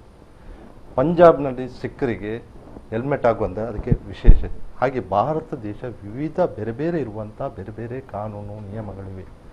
ಇವರು ಹೇಳುವಂಥ ಏನು ಇದೆ RSSನ ಇದು, ಅದು ಈ ದೇಶದ 25% ದಲಿತ ಸಮುದಾಯ, ಅದು ಕೂಡ ಹಿಂದೂಗಳನ್ನು ನಾವು ಹೇಳುವಂಥ ಸಮುದಾಯ ಯಾವ ರೀತಿ ಇದೆ ಅದನ್ನು ಯೋಚನೆ ಮಾಡದೆ ಏಕ ಸಂಸ್ಕೃತಿ, ಏಕ ಕಾನೂನು, ಏಕ ರೀತಿ ಅನ್ನುವ ರೀತಿಯಲ್ಲಿ ಹೇಳುವಂಥದ್ದನ್ನು ಅದು ಬ್ರಾಹ್ಮಣ್ಯವನ್ನು ಪ್ರತಿಪಾದನೆ ಮಾಡ್ತದೆ. ಒಂದು ನಿಮಿಷ, ಬ್ರಾಹ್ಮಣ್ಯ ಬೇರೆ ಬ್ರಾಹ್ಮಣ ಬೇರೆ, ಬ್ರಾಹ್ಮಣ್ಯ ಬೇರೆ ಬ್ರಾಹ್ಮಣ ಬೇರೆ. ಬ್ರಾಹ್ಮಣ್ಯ ಅನ್ನುವಂಥದ್ದು ಕೇವಲ ಬ್ರಾಹ್ಮಣರಲ್ಲಿ ಮಾತ್ರ ಅಲ್ಲ, ಬೇರೆಯವರಲ್ಲೂ ಕೂಡ ಆ ಬ್ರಾಹ್ಮಣ್ಯ ಗುಣ ಇರ್ತದೆ. ತಿಲಕ್ ರಾಜ್ ಅಂತ ಕರೆ ಮಾಡಿದೆ, ತಿಲಕ್ ರಾಜ್ ನಮಸ್ಕಾರ. ನಮಸ್ಕಾರ ಸರ್. ಸರ್ ಹೇಳಿ, ಏನ್ ಕೇಳಿ ಬಯಸ್ತೀರಿ? ನೋಡಿ, ಈಗ ಅವರು ಅಲ್ಲಿ ಅವರ ಹೆಸರು ಏನಂತ ನಮಗೆ ಗೊತ್ತಾಗ್ಲಿಲ್ಲ. SK ಕುಕ್ಕಿಲ ಅವರು ಹೇಳಿದ್ರಲ್ಲ, ಹೌದೌದು, ಏನೋ ನರೇಂದ್ರ ಮೋದಿ ಅವರು ಅಲ್ಲಿಗೆ ಹೋದ್ರು ಈ ತರ ಹೇಳಿದ್ರು ಅಂತ. ನರೇಂದ್ರ ಮೋದಿ ಅವರು ಹೋಗಿದ್ದಾರೆ ನಿಜ, ಆದ್ರೆ ಅವ್ರು ಏನು ಅಲ್ಲಿ ಇರ್ಬೇಕಂತ ಏನು ಹೋಗ್ಲಿಲ್ಲ ಅಲ್ಲ. ಅದಲ್ಲದೆ ಅವ್ರು ಇನ್ನೊಬ್ರು ಅವ್ರು ಏನ್ ಹೇಳಿದ್ರು, ದನವನ್ನು ಇದು ಮಾಡ್ತಾರೆ ಅಂತ. ದನ ನಮ್ಮ ತಾಯಿ ಅಲ್ವಾ ಸರ್? ನಮ್ಮ ತಾಯಿಯನ್ನು ಏನಾದ್ರು ಇದು ಮಾಡುವಾಗ ನಮಗೆ ಸಹ ಬೇಜಾರಾಗಲ್ವಾ? ಸರಿ, ಓಕೆ ಸರ್. ಮತ್ತೇನಾದ್ರು ಕೇಳಿಕ್ಕಿದೆ ಸರ್? ಇಲ್ಲ, ಧನ್ಯವಾದಗಳು. ಓಕೆ, ಧನ್ಯವಾದ ನಿಮಗೆ. ಸೊ ಅವರು ಇಬ್ಬರಿಗೂ ಎರಡು ಪ್ರಶ್ನೆ ಕೇಳಿದ್ದಾರೆ, ನೀವು ಸ್ಪಷ್ಟನೆ ಕೊಟ್ಟುಬಿಡಿ ಅಂತ ಹೇಳಿದ್ರೆ. ರಮ್ಯಾ ಪಾಕಿಸ್ತಾನದಲ್ಲಿ ಕೂತ್ಕೊಳ್ಳಿಲ್ಲ, ಅವರು ಕೂಡ ಇಲ್ಲಿ ಬಂದಿದ್ದಾರೆ. ನಾವು ದನ ನಿಮ್ಮ ಗೌರವಾನ್ವಿತ ಯಾರ ಗೌರವಾನ್ವಿತ ಪ್ರಾಣಿಯೋ ಹೌದು ಅಂತ ನಾನು ಕೇಳ್ತಾ ಇಲ್ಲ. ದನದ ಹೆಸರಲ್ಲಿ ಆಗ್ತಿರುವ ಹಲ್ಲೆಗಳಿಗೆ ಎರಡು ರೀತಿಯ ಪ್ರತಿಕ್ರಿಯೆಯನ್ನು ಯಾಕೆ ಕೊಡ್ತೀರಿ? ಮುಸ್ಲಿಮರ ಮೇಲೆ ಹಲ್ಲೆ ಆಗುವಾಗ ನಿಮಗೆ ನೋವು ಆಗುವುದಿಲ್ಲ, ಗುಂಡು ಹಾಕ್ಲಿಕ್ಕೂ ಹೇಳಲ್ಲ. ಅದೇ ದಲಿತರ ಮೇಲೆ ದಾಳಿ ಆಗುವಾಗ ತಕ್ಷಣ ನೀವು ಅದಕ್ಕೆ ಪ್ರತಿಕ್ರಿಯಿಸುವುದರ ಅರ್ಥ ಏನು? ಓರ್ವ RSSನ ಪ್ರಚಾರಕರಾಗಿ ನೀವು ಯಾಕೆ ಈ ದ್ವಂದ್ವ ನಿಲುವನ್ನು ಪ್ರದರ್ಶಿಸ್ತಾ ಇದ್ದೀರಿ? ಅದನ್ನು ನಾನು ಪ್ರಶ್ನಿಸಿದ್ದೇನೆ. ದನದ ಬಗ್ಗೆ ನಾನೇನು ಪ್ರಶ್ನಿಸಿಲ್ಲ, ಅದರ ಹೆಸರಲ್ಲಿ ಆಗ್ತಾ ಇರುವ ಹಲ್ಲೆಗಳ ಬಗ್ಗೆ ಪ್ರಶ್ನಿಸಿದ್ದೇನೆ. ಓಕೆ, ನಿಮ್ಮ ಸ್ಪಷ್ಟನೆಗಳು ಬರ್ತಾ ಇದ್ವು. ಯಾವುದು? ಅದೇ ನಿಮ್ಮ ಸ್ಪಷ್ಟನೆಗಳು. ನಾನು ಹೇಳ್ತಾ ಇರೋದು ಒಂದು ತಿಲಕ್ ರಾಜ್ ಅವ್ರ ನನ್ನ ಒಂದು ವಿನಂತಿ, ದನ ಪವಿತ್ರ, ತಾಯಿ ಏನು ಬೇಕಾದ ಪೂಜಾ ಸ್ವಾತಂತ್ರ್ಯ ನಿಮಗಿದೆ. ಆದ್ರೆ ನಿಮ್ಮ ಅವ್ರ ದನ ತಾಯಿ ಅನ್ನುವ ಹೆಸರಿನಲ್ಲಿ ಪ್ರವೀಣನಂತ ಹುಡುಗನನ್ನು, ಈ ಊರಿಗೆ ಜನೋಪಯೋಗ ಇರುವಂತ ಹುಡುಗನ, ಅದು ಕೂಡ ಬಿಜೆಪಿಯ ಕಾರ್ಯಕರ್ತ, ಅದು ಕೊಳ್ಳುವುದು ಸರಿಯಾ?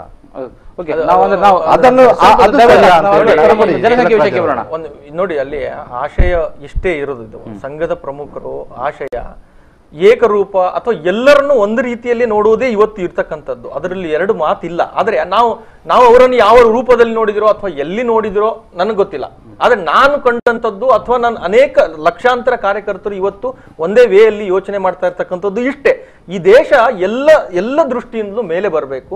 ಜಾತಿ ಮತ ಪಂಥ ಅನ್ನುವಂಥದ್ದು ಯಾವ್ದು ಇರಬಾರ್ದು. ಅಕಸ್ಮಾತ್ ಇದ್ರೆ ಅದನ್ನ ತೆಗಿಲಿಕ್ಕೆ ಪ್ರಯತ್ನ ಪಡಬೇಕು ಹೊರತು ಅದನ್ನ ಮತ್ತೆ ಅವರ ಮೇಲೆ ಹೂಡುವಂತ ಪ್ರಯತ್ನ ಇವತ್ತುವರೆಗೂ ಸಂಘ ಮಾಡಲಿಲ್ಲ. ನೀವು ಸಂಘ ಪರಿವಾರ ಅಥವಾ ಎಲ್ಲೋ ಒಂದು ಘಟನೆಯನ್ನು ಹಿಡ್ಕೊಂಡು ಮಾಡುವುದರಿಂದ ಸಂಘ ಇಡೀ ಅದಕ್ಕೆ ಒಂದು ಮಾತನ್ನ ಹೇಳಿದ್ರಿ, ನಾವು ದೇಶ ಪ್ರೇಮದ ಕಲ್ಪನೆಯಲ್ಲಿ ದೇಶ ಕಟ್ಟಲಿಕ್ಕೆ ಹೋಗ್ತೇವೆ, ಅದು ಹಿಂದೂ ರಾಷ್ಟ್ರ ಆಗಬೇಕು ಅಂತ. ಸೊ ನನ್ನ ಪ್ರಶ್ನೆ ಮತ್ತೂ ಕೂಡ ಅದನ್ನೇ ಕೇಳ್ತಾ ಇದ್ದೇನೆ, ಈ ದೇಶ ಪ್ರೇಮದ ಕಲ್ಪನೆ ಈಗ ಇಲ್ವೋ? ಮತ್ತೆ ಅಂದ್ರೆ ಹಾಗಾದ್ರೆ ಹಿಂದೂ ರಾಷ್ಟ್ರ ನಿರ್ಮಾಣ ಅಂತ ಹೇಳಿದ್ರು ಕೂಡ ಒಂದು ವಿಷಯ ಹೇಳ್ತಾರೆ, ಹಿಂದೂ ರಾಷ್ಟ್ರ ನಿರ್ಮಾಣ ಅಂತ ಕೇಳಿ. RSSನ ಚಿಂತನಾ ಗಂಗಾ ಅನ್ನುವಂಥ ಪುಸ್ತಕದಲ್ಲಿ ಈ ದೇಶದ ಮುಸ್ಲಿಮರು ಮತ್ತು ಈ ದೇಶದ ಕ್ರಿಶ್ಚಿಯನರು ಎರಡನೇ ದರ್ಜೆ ನಾಗರಿಕರಾಗಿ ಬದುಕಬೇಕನ್ನುವಂಥದ್ದು ಬಹಳ ಸ್ಪಷ್ಟವಿದೆ. ಮತ್ತು ಅದನ್ನೇ ಮಾಡಿಕೊಂಡು ಬಂದವರು ಇವರು ಎಲ್ಲರೂ ಕೂಡ ಅದನ್ನೇ ಮಾಡಿ, ಇಡೀ ಎಲ್ಲರಲ್ಲಿ ಯಾವ ಚಿಕ್ಕ ಪ್ರಾಯದ ಹುಡುಗನಲ್ಲಿ ಕೂಡ ಈ ದೇಶದ 1857 ಸ್ವಾತಂತ್ರ್ಯ ಹೋರಾಟದಲ್ಲಿ ಮುಸ್ಲಿಮರು ಭಾಗವಹಿಸಿದ ಸತ್ಯವನ್ನು ಹೇಳದೆ ಈ ದ್ವೇಷ ಭಾವನೆ ಹುಟ್ಟಿದ್ದರಿಂದಲೇ ಅವರಲ್ಲಿ ಕಮ್ಯುನಲ್ ಭಾವನೆ ಬಂದದ್ದು. ಇಲ್ಲಿ ಏನಂತ ಹೇಳುವುದು, ಈ ದೇಶದ ಪ್ರೀತಿ ಅಂದ್ರೆ ಏನು, ಈ ದೇಶದ ಜನರ ಬದುಕು ಹೇಗಿದೆ, ಆ ಬದುಕನ್ನು ಉತ್ತಮಗೊಳಿಸುವುದು ಹೇಗೆ, ಅದಲ್ವಾ ನೀತಿ. ಅದು ದೇಶ ಪ್ರೇಮ ಆಗ್ತದೆ ಹೊರತು ನಿಮ್ಮದೇ ಕಲ್ಪನೆ. ನಿಮಗೆ ಕೇಳ್ತಾ ಇದ್ದೇನೆ ನಾನು, ಹಿಂದೂ ರಾಷ್ಟ್ರ ನಿರ್ಮಾಣ ಆಗ್ಬೇಕು ಅಂತ ನೀವೇನು ಇನ್ನೂ ಕಲ್ಪನೆ ಅಂದ್ರೆ ನೀವೇ ಹೇಳ್ತಾ ಇದ್ದೀರಿ ದೇಶ ಪ್ರೇಮ ಕಲ್ಪನೆ ಅಂತ. ದೇಶ ಪ್ರೇಮ ಇದೆ ಅಂತ ಹೇಳ್ತಾ ಇರಿ, ಹಾಗಾದ್ರೆ ಹಿಂದೂ ರಾಷ್ಟ್ರ ನಿರ್ಮಾಣ ಆಗ್ಬೇಕು ಅಂತ ಹೇಳ್ತಾ ಇರಿ. ಯಾವ್ದು ವಿವೇಕಾನಂದರು ಒಂದು ಮಾತು ಅರ್ಥ ಮಾಡಿಕೊಳ್ಬೇಕು. ಪ್ರೇಮದ ಕಲ್ಪನೆ ಅನ್ನುವಂಥದ್ದು ಒಂದಿನಕ್ಕೆ ಮುಗಿಯೋದಿಲ್ಲ ಅಥವಾ ಎಂಡ್ ಅಂತಿಲ್ಲ, ಅದಕ್ಕೆ ಎಕ್ಸ್ಪೈರಿ ಡೇಟ್ ಅಂತಿಲ್ಲ. ನಿತ್ಯ ಬರ್ತಾರೆ, ನಿತ್ಯ ಅವರಿಗೆ ದೇಶದ ಪ್ರೇಮ ಇರುವ ದೇಶವನ್ನೇ ಮುನ್ನಡೆಸಬೇಕು ಅಂತ ಹೇಳ್ತಾ ಇಲ್ಲ, ರಾಷ್ಟ್ರ ನಿರ್ಮಾಣ ಆಗಬೇಕು ಅಂತ ಹೇಳ್ತಾ ಇದ್ದಾರೆ. ವಿವೇಕಾನಂದರು ಒಂದು ಮಾತು ಹೇಳಿದ್ದಾರೆ, ವೇದಾಂತದ ಮಿದುಳು ಇಸ್ಲಾಮಿನ ದೇಹ ಕ್ರೈಸ್ತರ ದೇಹ ಅಂತ ವಿವೇಕಾನಂದ ಮಾತು ಹೇಳಿದ್ದಾರೆ. ನೀವು ಹಾಗೆ ನಿಜವಾಗಿ ನಡ್ಕೊಳ್ತೀರಾ? ಹುಡುಗರ ಹತ್ರ ಹೇಳ್ತೀರಾ ಅದನ್ನು? ಶ್ರೀನಾಥ್ ಅವರೇ ನಮಸ್ಕಾರ. ಹಲೋ, ನಮಸ್ಕಾರ ಸರ್. ಹೇಳಿ, ಏನ್ ಕೇಳಿ ಬಯಸ್ತೀರಿ? ನೋಡಿ ಸರ್, ನೀವು 10 ಮಕ್ಕಳ ಬಗ್ಗೆ ಈಗ ಚರ್ಚೆ ಮಾಡ್ತಾ ಇದ್ರಲ್ಲ ಸರ್. ನಾವು 10 ಮಕ್ಕಳ ಬಗ್ಗೆ ಮಾಡ್ತಾ ಇಲ್ಲ ಸರ್, ಅದೊಂದು ಟೈಟಲ್ ಮಾತ್ರ ಇಟ್ಟಿರೋದು. ನಮ್ಮ ವಿಷಯ ಹಿಂದೂಗಳನ್ನ ಜನಸಂಖ್ಯೆ ಹೆಚ್ಚಲಿಕ್ಕೆ ಯಾವುದೇ ಕಾನೂನು ತಡೆ ಇಲ್ಲ ಅನ್ನುವಂತ ಹೇಳಿಕೆ ಬಗ್ಗೆ ಚರ್ಚೆ ಮಾಡ್ತಾ ಇದ್ದೇವೆ. ಹೇಳಿ. ನೋಡಿ, ಈಗ ಹೌದು ನೀವು ಹೇಳುದು ನಮ್ಗೆ ಎಲ್ಲ ಕರೆಕ್ಟೇ, ಆದ್ರೆ ಎಂತ ಗೊತ್ತಿಲ್ಲ ಸರ್, ಎಂತ ಹೇಳಿದ್ರೆ ನಾನೊಬ್ಬ ಭಾರತ ದೇಶದ ಸೈನಿಕ, ಹೇಳಿ, ರಿಟೈರ್ಡ್ ಆಗಿದ್ದೇನೆ.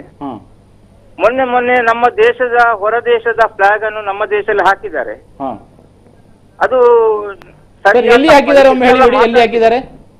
ಅಲ್ಲ, ಹೊರ ದೇಶದ ಫ್ಲಾಗ್ ಇಲ್ಲಿ ಬೆಂಗಳೂರಲ್ಲಿ ಹಾಕಿದ್ರು, ಸರ್ ನಮಗೆ ನಮಗೆ ಯಾವುದು ಗೊತ್ತಿಲ್ಲ ಅಂತದ್ದು ಆಗಿದ್ದು ನಿಮಗೆ ಸುಳ್ಳು ಅದು ಹೇಳಿದಲ್ಲ, ಸುಳ್ಳು ಹೇಳೋದ್ರಲ್ಲೇ ಅವರಿಗೆ ಒಂದು ಉತ್ತರ ಕೊಡ್ತೇನೆ. ರಮ್ಯರವ್ರದ್ದು ಹೇಳಿದ್ರಲ್ಲ, ರಮ್ಯರವರು ಮಾಡಿದ ಧನ್ಯವಾದ ನಿಮಗೆ. ಇವ್ರು ರಾಜನಾಥ್ ಸಿಂಗ್ ಮಾಡಿದ್ರೆ ತಪ್ಪಿಲ್ಲ, ನರೇಂದ್ರ ಮೋದಿ ಮಾಡಿದ್ರೆ ತಪ್ಪಿಲ್ಲ, ಸುಷ್ಮಾ ಸ್ವರಾಜ್ ಮಾಡಿದ್ರೆ ತಪ್ಪಿಲ್ಲ, ಅದೇ ತಪ್ಪನ್ನು ಮಾಡಿದ್ರೆ ತಪ್ಪಿಲ್ಲ. ಪಾಕಿಸ್ತಾನಕ್ಕೆ ಹೋಗ್ಬಹುದು, ಬಿರಿಯಾನಿ ತಿನ್ಬಹುದು, ಸೀರೆ ಕೊಡ್ಬಹುದು, ಎಲ್ಲ ಕೊಡ್ಬಹುದು. ಆದ್ರೆ ನಾವು ಜನಸಂಖ್ಯೆ ಇವರಿಗೆ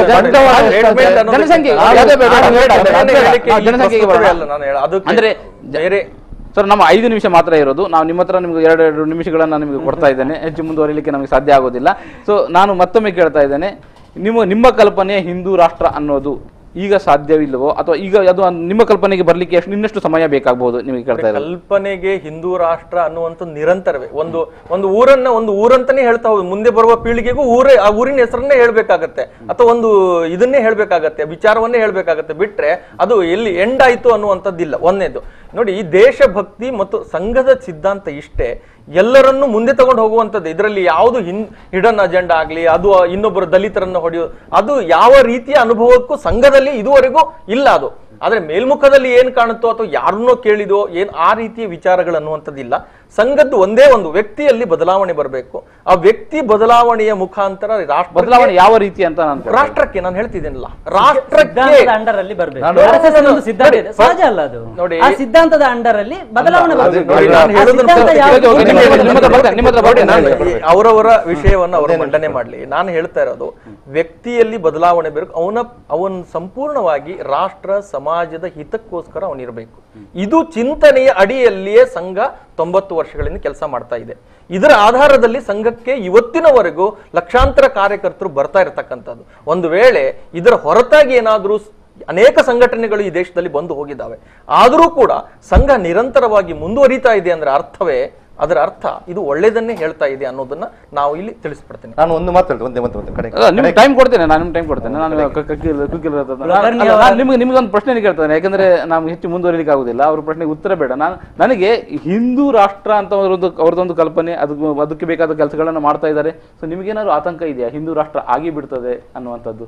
ಅಲ್ಲ, ಹಿಂದೂ ರಾಷ್ಟ್ರ ಆಗಿ ಬಿಡುತ್ತದೆ ಅನ್ನುವ ಆತಂಕ ಏನಿಲ್ಲ. ಆದರೆ ಅವರ ಪ್ರಚಾರದ ಬಗ್ಗೆ ನನಗೆ ಆತಂಕ ಇದೆ. ಯಾಕೆಂತ ಹೇಳಿದ್ರೆ, ಒಂದು ದೇಶದಲ್ಲಿ 70% ಮಂದಿ ಬಡವರಿರುವ ಒಂದು ದೇಶದಲ್ಲಿ ಯಾವುದೋ ಭ್ರಮೆಯನ್ನು ತುಂಬಿಕೊಂಡು ಕೆಲವರನ್ನು ಜೈಲಿಗಟ್ಟುವುದು. ನೀವು ನೋಡಿ, ಆ ಇಡೀ ಸಿದ್ಧಾಂತದ ಹಿನ್ನೆಲೆಯಲ್ಲಿ ಹುಟ್ಟಿಕೊಂಡ ಹಲವಾರು ಸಂಘಗಳಿವೆ. ಅವುಗಳಲ್ಲೆಲ್ಲ ಕೆಲಸ ಮಾಡ್ತಾ ಇರುವ, ಜೈಲಿಗೆ ಹೋಗ್ತಾ ಇರುವ ಯುವಕರನ್ನೆಲ್ಲ ನೋಡಿ, ಅವರೆಲ್ಲ ಭವಿಷ್ಯ ಹಾಳಾಗ್ತಾ ಇದೆ. ದೊಡ್ಡದೊಂದು ಬಡವರ್ಗ ಅಂತ ಮೊನ್ನೆ ಇದಾದವರು ಕೂಡ, ಪ್ರವೀಣ್ ಪೂಜಾರಿಯ ಹಿನ್ನೆಲೆಯಲ್ಲಿದ್ದವರು ಕೂಡ, ನಾನು ಎಲ್ಲರನ್ನು ಹೇಳ್ತಾ ಇರೋದು, ಒಂದು ದೊಡ್ಡ ವರ್ಗ ಜೈಲಿಗೆ ಹೋಗ್ತಾ ಇದೆ. ಅದರ ಹಿನ್ನೆಲೆ ಇರುವ ಜನಸಂಖ್ಯೆ ಬೇಕಾಗಿರೋದು ಅದಕ್ಕೆ ಅಂತ ಅಲ್ಲ, ಚಾನ್ಸಸ್ ಇದೆ. ನಾನು ಚರ್ಚೆ ಜನಸಂಖ್ಯೆ ಅದಕ್ಕೆ ಯಾರಾದ್ರೂ ಹೇಳ್ತಾರ. ನಮ್ಮ ಇವರು ಕುಲಕರ್ಣಿ ಅವರು ಮಾಡ್ತಾ ಇರುವ ದೊಡ್ಡ ಇದೇನು ಅಂತ ಹೇಳಿದ್ರೆ, ಅವ್ರು ಯಾವುದಕ್ಕೂ ಸ್ಪಷ್ಟ ಆನ್ಸರ್ ಕೊಡ್ತಾ ಇಲ್ಲ. ನೀವು ಹಿಂದೂ ರಾಷ್ಟ್ರ ಅಂತ ಹೇಳಿದ್ರೆ ಈ ದೇಶಕ್ಕೆ ಎಲ್ಲರೂ ಅಭಿವೃದ್ಧಿ ಆಗಬೇಕು, ಅದು ಯಾರು ಬೇಡ ಅಂತ ಹೇಳ್ತಾ ಇಲ್ಲ. ನಾನು ಹೇಳ್ತಾ ಇರೋದು, ಹಿಂದೂ ರಾಷ್ಟ್ರ ಅಂತ ಹೇಳುವಾಗ ಅದಕ್ಕೊಂದು ಬೇಸ್ ಇದೆ. ಪ್ರತಿಯೊಂದಕ್ಕೂ ಕೂಡ RSS ಗೆ ಒಂದು ಬೇಸ್ ಇದೆ. ಆ ಸಿದ್ಧಾಂತದ ಅಂಡರ್ನಲ್ಲಿ ಅವ್ರು ಕೆಲಸ ಮಾಡಬೇಕು. ಅಥವಾ ಇವತ್ತು ಅವ್ರು ಘೋಷಿಸಬೇಕು, ನಾವು ಸಾವರ್ಕರ್ ಇದು ಸಿದ್ಧಾಂತವನ್ನು ಬೀದಿಗೆ ಎಸೆದಿದ್ದೇವೆ, ನಾವು ಗೋಲ್ವಾಲ್ಕರ್ ಸಿದ್ಧಾಂತವನ್ನು ಅನುಸರಿಸ್ತಾ ಇಲ್ಲ, ನಮ್ಮ ಸಿದ್ಧಾಂತಗಳು ಹೀಗೆ, ನಮ್ಮ ಸಂವಿಧಾನ ಇದು, ಹೀಗೆ ಹೇಳ್ಬೇಕಲ್ಲ. ಹಾಗೆ ಹೇಳುವುದಿಲ್ಲ ಅಂತಂದ್ರೆ ಅದರ ಅರ್ಥ ಏನು ಅಂತ ಹೇಳಿದ್ರೆ, ಈ ದೇಶದ ಮೂಲ ನಿವಾಸಿಗಳು, ಅವರು ಯಾರನ್ನು ಮೂಲ ನಿವಾಸಿಗಳು ಅಂತ ಹೇಳ್ತಾ ಇದ್ದಾರೋ ಅವರು ಮಾತ್ರ ಪ್ರಥಮ ಪ್ರಜೆ, ಹೊರಗಿನಿಂದ ನಾವು ಮುಸ್ಲಿಮರು, ಕ್ರೈಸ್ತರು, ಇವರು ಯಾರಿದ್ದಾರೋ ಅಥವಾ ದಲಿತರು ಯಾರಿದ್ದಾರೋ ಅವರು ದ್ವಿತೀಯ ಪ್ರಜೆಗಳಾಗಿ ಬದುಕಬೇಕು. ಆ ಸಿದ್ಧಾಂತದ ಅಂಡರಲ್ಲೇ ಇಲ್ಲ ಅಂತ ಹೇಳಿದ್ರೆ ಅದನ್ನು ಅವ್ರ ದೇಶಕ್ಕೆ ಸ್ಪಷ್ಟಪಡಿಸಬೇಕು. ಸ್ಪಷ್ಟಪಡಿಸದೇ ಇರುವುದರಿಂದ ನಾನು ಹೇಳ್ತಾ ಇರೋದು, ಇದು ಹಿಂದೂ ರಾಷ್ಟ್ರದ ವಿಧಾನ. ಇದರಲ್ಲಿ ಎಲ್ಲರೂ ಅಭಿವೃದ್ಧಿ ಹೊಂದಬೇಕು, ಎಲ್ಲರೂ ಮುಂದೆ ಬರಬೇಕು, ಒಂದೊಳ್ಳೆಯ ದೇಶ ನಿರ್ಮಾಣ ಸಾಧ್ಯ ಇಲ್ಲ ಅಂತ ಆ ಸಿದ್ಧಾಂತವನ್ನು ಇಟ್ಕೊಂಡು ನೀವು ನಿಮ್ಮ ಸಿದ್ಧಾಂತದ ಆಧಾರದಲ್ಲಿ ಸಾಧ್ಯ ಇಲ್ಲ. ನೀವು ಹಾಗಾದ್ರೆ ಅದನ್ನು ಹೇಳಿ ದೇಶಕ್ಕೆ, ಈ ದೇಶಕ್ಕೆ ಹೇಳಿ, ನಾವು ಈ ಸಿದ್ಧಾಂತವನ್ನು ಅನುಸರಿಸ್ತಾ ಇಲ್ಲ. ಈ ದೇಶದಲ್ಲಿ ಆ ಸಿದ್ಧಾಂತ ಸಂವಿಧಾನ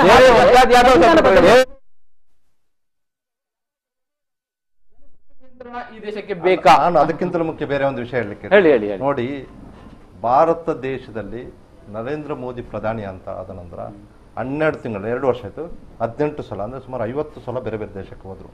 ಅಮೇರಿಕಾದಲ್ಲಿ ಇರುವುದು 4% ರೈತರು, ಭಾರತದಲ್ಲಿ 64% ರೈತರು. ಇವತ್ತು ಇವರು ಅಮೇರಿಕಕ್ಕೆ ಹೋಗಿ ಅದೇ ರೀತಿಯಲ್ಲಿ ಭಾರತದಲ್ಲಿ ಇದೆಲ್ಲ ಭೂಸ್ವಾಧೀನ ತಡೆ ಬಂದರೂ ಕೂಡ ಭೂಮಿ ಕೊಡೋದು ಇಂಥದ್ದೆಲ್ಲ ಬೇಕಾದಷ್ಟು ಮಾಡ್ತಾ ಇರುವಾಗ ಈ ದೇಶವನ್ನೇ ಲೂಟಿ ಹೊಡೆಯುವಂಥ ಸಂದರ್ಭದಲ್ಲಿ ಎಲ್ಲ ಅನುಕೂಲಗಳನ್ನು ಮಾಡ್ತಾರೆ 300 ಕಾರ್ಪೊರೇಟ್ ಸಂಸ್ಥೆಗಳಿಗೆ. ಅದನ್ನು ಜನ ಮಾತಾಡಬಾರ್ದು ಅನ್ನೋ ಕಾರಣಕ್ಕಾಗಿ ಇವರು ಬೇಕಂತಲೇ ಈ ಎಲ್ಲ ವಿಷಯಗಳನ್ನು ತೆಗೆಯುತ್ತಾರೆ. ನಾವೆಲ್ಲ ಈ ವಿಷಯದಲ್ಲಿ ಮಾತಾಡ್ತೇವೆ, ಅಲ್ಲಿ ಭೂಮಿ ಹೋಗ್ತದೆ, ಕಾರ್ಮಿಕರ ಕಾನೂನು ತಿದ್ದುಪಡಿ ಆಗ್ತದೆ, ಅವರಿಗೆ 300 ಕಾರ್ಪೊರೇಟ್ ಸಂಸ್ಥೆಗೆ ಬೇಕಾದಷ್ಟು ಅನುಕೂಲ ಮಾಡಿಕೊಡ್ತಾರೆ. ಅದನ್ನು ಮಾಡಿಕೊಂಡು ಬಂದಿದ್ದಾರೆ. ಎಷ್ಟು 50 ಸಲ ವಿದೇಶಗಳಿಗೆ ಹೋಗಿ ಅದನ್ನು ಮರೆಮಾಚಲಿಕ್ಕಾಗಿ ಜನ ಅದರ ಬಗ್ಗೆ ಮಾತಾಡುದಿಲ್ಲ. ಜನ ಈಗ ಏನಾಗ್ತಾರೆ, ಈ ವಿಷಯದಲ್ಲಿ ಮಾತಾಡುವುದರಿಂದ ಅದು ಈಗ ನಮಗೆ ಗೊತ್ತಿಲ್ಲದೆ ಭೂಸ್ವಾಧೀನ ರಾಜ್ಯ ತಡೆ ಆದರೂ ಕೂಡ ಅದು ಈಗ ಮೋಹನ್ ಭಾಗವತರ ಒಂದು ಹೇಳಿಕೆ ಆಧಾರದಲ್ಲಿ ಅಂದ್ರೆ ಜನಸಂಖ್ಯೆ ಹೆಚ್ಚು ಮಾಡಲಿಕ್ಕೆ, ಹಿಂದೂ ಜನಸಂಖ್ಯೆಯನ್ನು ಹೆಚ್ಚು ಮಾಡಲಿಕ್ಕೆ ಇಲ್ಲಿ ಯಾವುದೇ ಕಾನೂನಿನ ತಡೆ ಇಲ್ಲ ಅನ್ನುವಂತ ಹೇಳಿಕೆ, ಅದನ್ನು ಬೇರೆ ಬೇರೆ ಅರ್ಥಗಳಲ್ಲಿ ಯಾವ ರೀತಿ ತಗೊಂಡು ಹೋಗ್ತಾ ಇದ್ದಾರೆ ಅನ್ನೋ ಬಗ್ಗೆ ಒಂದು ಚರ್ಚೆ ಒಂದು ಇಲ್ಲಿ ನಡೀತು. ಸೊ ಅದರ ಈ ಚರ್ಚೆಯಲ್ಲಿ ನಮಗೆ ಏಕೆ ಕುಕ್ಕಿಲ ಸಂಪಾದಕರು ಸನ್ಮಾರ್ಗ ಸಾಪ್ತಾಹಿಕ ಪತ್ರಿಕೆ. ಸೊ ನಿಮಗೆ ಧನ್ಯವಾದ. ಹಾಗೆ ಸುನಿಲ್ ಕುಲಕರ್ಣಿ ಪ್ರಚಾರ ಪ್ರಮುಖ RSS ದಕ್ಷಿಣ ಕನ್ನಡ ಜಿಲ್ಲೆ. ಸೊ ನಿಮಗೂ ಕೂಡ ಧನ್ಯವಾದ. ಹಾಗೆ ಯಾದವ್ ಶೆಟ್ಟರು ತಮ್ಮ ಅಭಿಪ್ರಾಯ ಅನುಭವಗಳನ್ನು ಹೇಳ್ಕೊಂಡಿದ್ದಾರೆ. ಸೊ ನಿಮಗೂ ಕೂಡ ಧನ್ಯವಾದ ಅರ್ಪಿಸಿದ್ದೇನೆ. ಸೊ ಇಲ್ಲಿಗೆ ವಿಶೇಷ ಚರ್ಚಾ ಕಾರ್ಯಕ್ರಮ ಮುಕ್ತಾಯ ಆಗ್ತದೆ. ನಿರಂತರ ಸುದ್ದಿ, ಮಾಹಿತಿ ಮತ್ತು ಮನೋರಂಜನೆಗಾಗಿ ನೋಡ್ತಾ ಇರಿ V4 ನ್ಯೂಸ್.